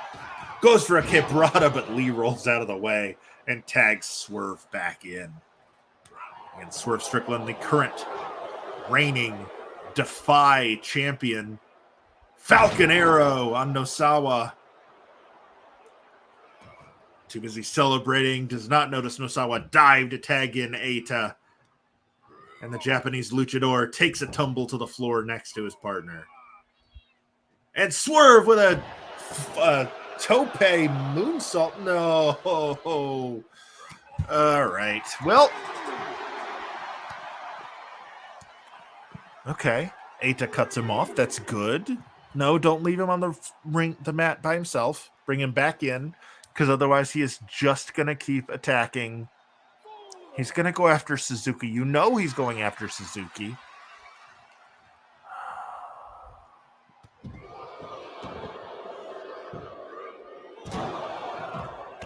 Standing shooting star. It's an impressive move, but please get in the ring. It's just very annoying, isn't it? I mean, just all of it. It's just obnoxious. Hi, I'm down here in the corner. Okay, he's back in the ring. Here we go. Back to full screen. I really expected that to take another 20 minutes. Rolling play of the day there by Swerve. And another Blue Thunder Bomb right in front of Nosawa. Eita dives to tag Nosawa in. That was probably a bad idea. Nosawa's taken more abuse than anybody in this match. Sends Swerve up and over, and oh no. Here we go again. On our own. Going down the only road we've ever known.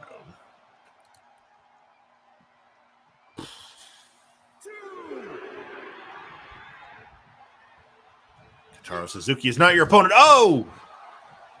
Tope con hero by Nosawa Rongai, wiping out Swerve at ringside. And drops a knee across the face. And now, fireman's carry, but Swerve slips out the back. Side. Oh, a Blue Thunder Bomb on the floor. There is padding there, but it's just a thin layer of padding on top of concrete. And Swerve just power slams Suzuki on top of it. Just stay in the ring, Nosawa. Just stay in the ring. Let him get...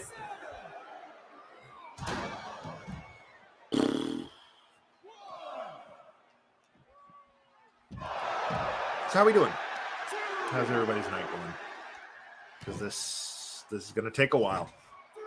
This is why this episode has gone 3 hours plus. Is because the AI in 2K22, when it comes to tag matches with managers, is absolutely stupid. Because there's no other word for it. It's not faulty. It's the wrestlers in the match behave like idiots. They are stupid. Or as my friend Nate Coots from FXC would say, stupid. Wrong guy. Yes. Send him back in the ring, Nosawa. Follow him in. Okay, here we go. Back to wrestling. Swerve dives to tag in Keith Lee. Put us out of our misery, Keith. Come on. Put the man down. Wrong guy bringing Swerve to the corner. Not the legal man. Tags in Eita. Going for a double team move here. High double back body drop. And Lee goes right after Eita. You don't have to go after Nosawa. Eita's the legal man. Big release German suplex by Keith Lee. And the limitless one now. Uncle Phil sends Eita across the ring again. And a headbutt. Tag made, and in comes Swerve. Nosawa's out cold at ringside. This is the time to end this match, Swerve. Double stomp off the top. That's got to do it. Hooks the leg. 1, 2, 3. And Swerve in our glory have won the match. The Swerve stomp is enough to win. Here are your winners, the and Keith Lee Gladiators.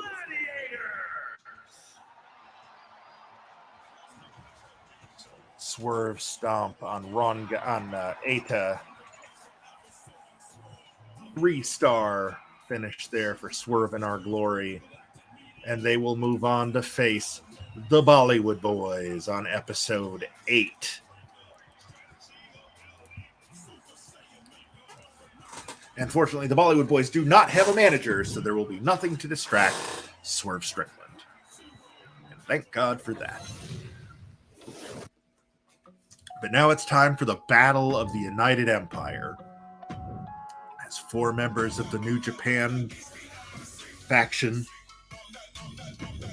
prepare to face off in tag team action against each other. Francesco Akira teams with TJP. That's the duo of Catch 22. They will take on Kyle Fletcher and Mark Davis, the duo of Aussie Open. It is our main event. The winners will face RK Bro coming up in a couple weeks on the 100. Swerve in Our Glory, the 6th team to claim a spot in the round of 16. We are about to fill our 7th spot here with our main event. Loading.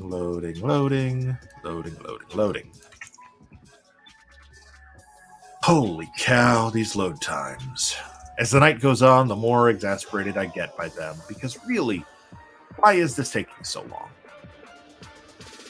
There's no reason for a next-gen game to take this long. This is a PlayStation 5 game. I could load... I mean, as soon as this is over, I won't, but I could fire up, I don't know, Death Stranding Director's Cut, or Horizon Forbidden West, or Spider-Man Miles Morales. Any of, dozens of PS5 games that will load instantly, or very close to instantly. But these matches just take so long. Here we go. It's time for our main event. Both these teams had first round buys. The following contest is scheduled for one fall. On the way to the ring, at a combined weight of 358 pounds, the International Wrestling Grand Prix Junior Tag Champions, the United Kingdom. It's the United Empire, but that's not an option. So, yes, the United Kingdom it is. So we already know the Briscoe Brothers and Violence is Forever won earlier tonight. We will see them in episode 7. Violence is Forever will face the winner between Magical Sugar Rabbits and Z-Brats, which is a match that's happening that night. The Briscoes will face either the Outfielders or the Philly Marino Experience, whoever wins that match. So those matches will both happen on episode 7. We also know on episode 8, the Usos will be in action, the Street Profits will be in action, the Kingdom will be in action, Swerve in Our Glory will face the Bollywood Boys, and RK Bro will face the winners of this match. And their opponents, at a combined weight of 448 pounds, Oscar! Here comes Aussie Open. That's Kyle Fletcher in the hood, Mark Davis in the baseball cap.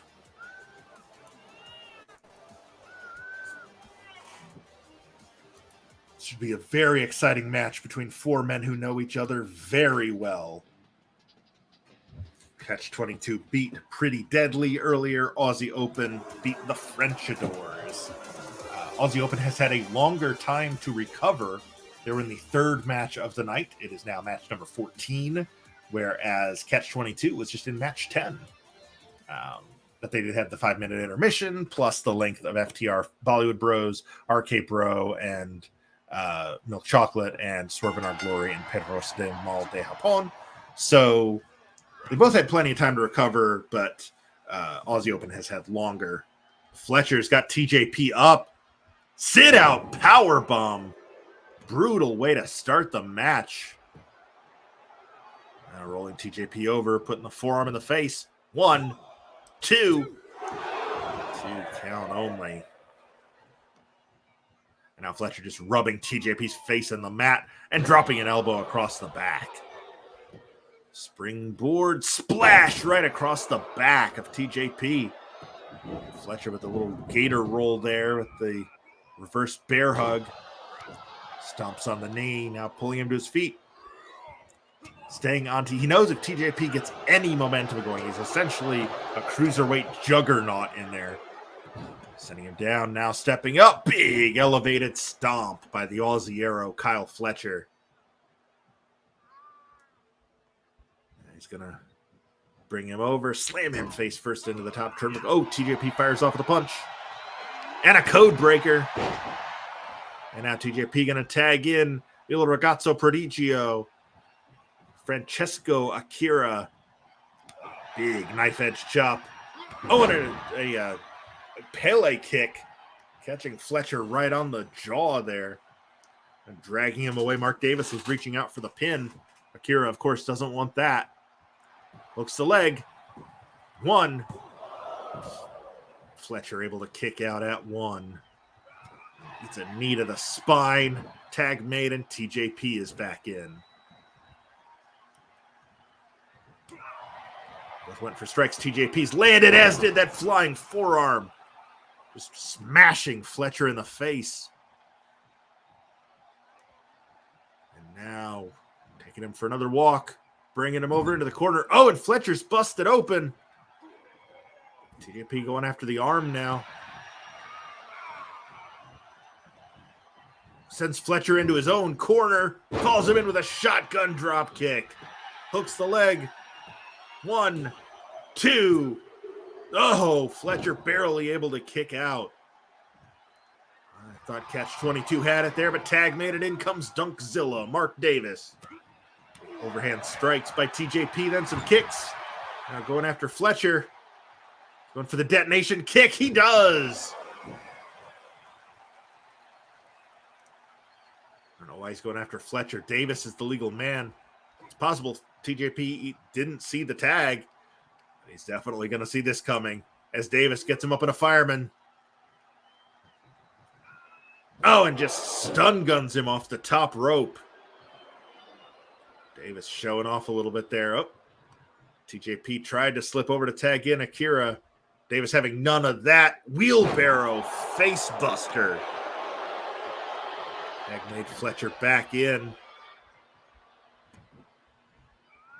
Putting him just smart veteran tag team wrestling by Fletcher.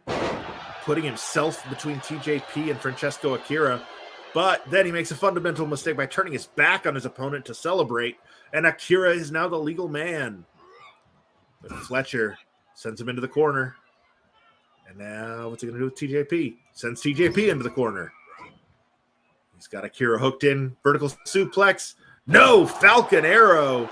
Beautiful move by Fletcher. 1, 2. He hit him with the deal and almost won the match with it. Now Fletcher up to the top rope. Big splash off the top by Fletcher. Stomp on Akira. Pulls him to his feet.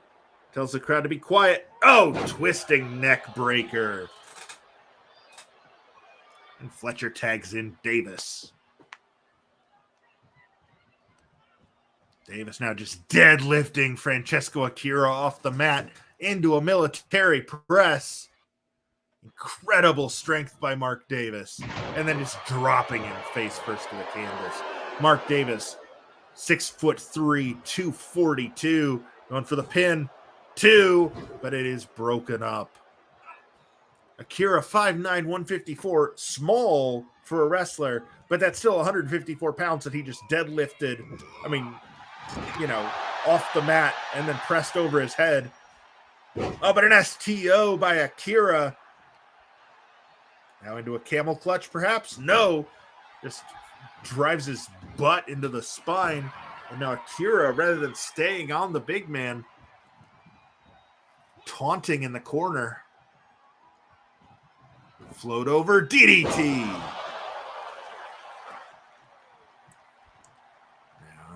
arm wringer twisting it over. Oh, man, a little joint manipulation there by Akira. One count only as Dunkzilla able to power his way out of that pin. Akira tags in TJP. Winner of the WWE Cruiserweight Classic, TJP. Mainstay on the independent circuit, has worked in just about every major promotion you can think of. Stomping away, now choking Davis with his boot.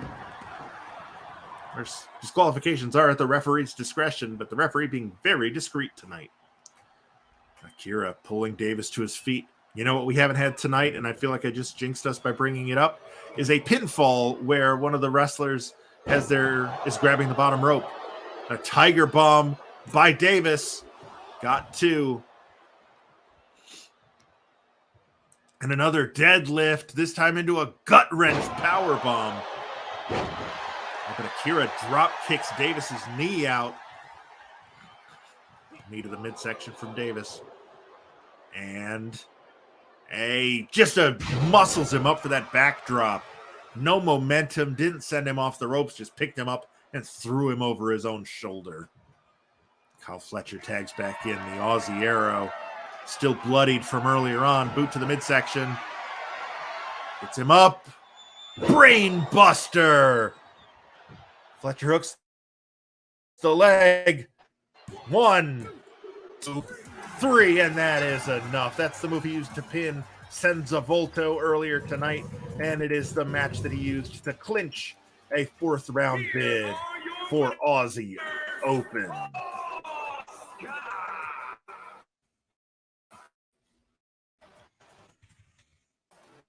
Oh, you know what I think about it?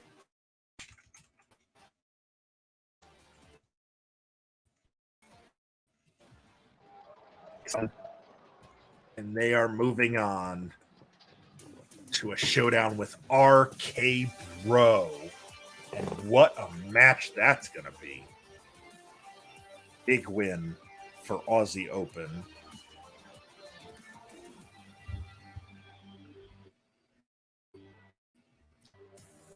All right, so congratulations. Big win for Aussie Open there, advancing to the round of 16, where they will join the Usos. They will join RK Bro, the Street Profits, Swerve in Our Glory, the Bollywood Boys, and the Kingdom. So those are the 7 teams that have advanced. Folks, we will be back on Tuesday night with another stream. That is Pi Day, March 14th. The 150, that's our women's tournament, will be rolling on. I've got the bracket here on a whiteboard because I thought ahead. We will see Thunder Rosa against Iva Kolaski, Shazza McKenzie against Rina Yamashita. The winners of both of those matches will then face each other. Tam Nakano will take on Christy James. And Emerson Jane will face Shayna Baszler. The winners of those matches will face off. Masha Slamovich will take on Liza Hall. Ali Ketch will take on Mirai. The winners will then face each other. And Diana Perazzo takes on Lou O'Farrell. And Lou Fisto will face Cora Jade, with the winners facing each other. We will then, I believe, unless something comes up, we'll be back Thursday night for another stream here in the 100, our tag team tournament, as we will unfortunately be, I shouldn't say unfortunately, because this show went 3.5 hours. So we will be switching over to Fire Pro for our next 2 shows in the 100, because we are going to have some intergender matches. We will see Damage Control take on the Butcher and the Blade. The winners of that match will then go on later in the evening to face the Workhorsemen. FWC will take on TDT. And let's see. The winners of that will face the winners between Imperium and Las Chicas Indomables. So those matches will all take place on that show as well. We will also see the Hex against Stinger. The winners will then face Atrapasueños later in the show.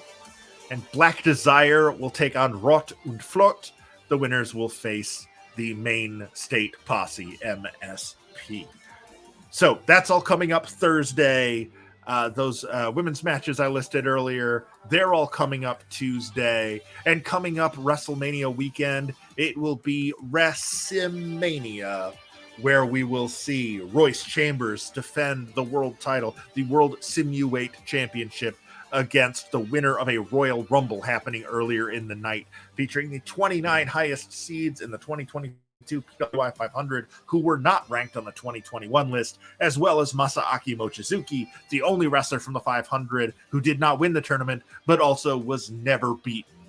He fought Miro to a double countout, and then in the subsequent triple threat match between Mochizuki, Miro, and El Desperado, Miro beat Desperado, not beating Mochizuki, so Mochizuki was never beaten. He considers himself still in the tournament, so he has drawn number 30 in that Rumble. But he'll be joined by the likes of CM Punk, Braun Breaker, Speedball Mike Bailey, Malachi Black, Christian Cage, Austin Theory. So a lot of big names in that tournament, or in that Royal Rumble. And Sting!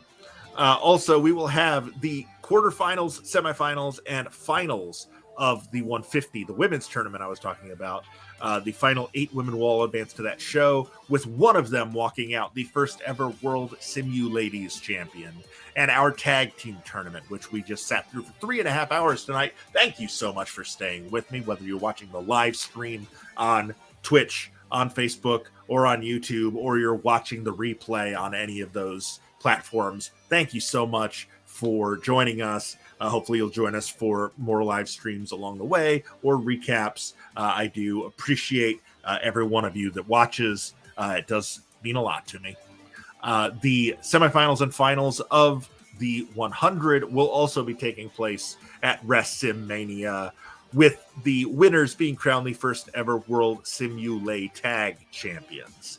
So those 12 big matches are coming up WrestleMania weekend. We've got 12 big women's matches coming up Tuesday. We've got 10 big tag matches coming up Thursday, as both the 150 and the 100 roll on. Until Tuesday night and the future episodes, I am yours truly, Pat Dooley. Thank you so much for watching, and we'll see you next time.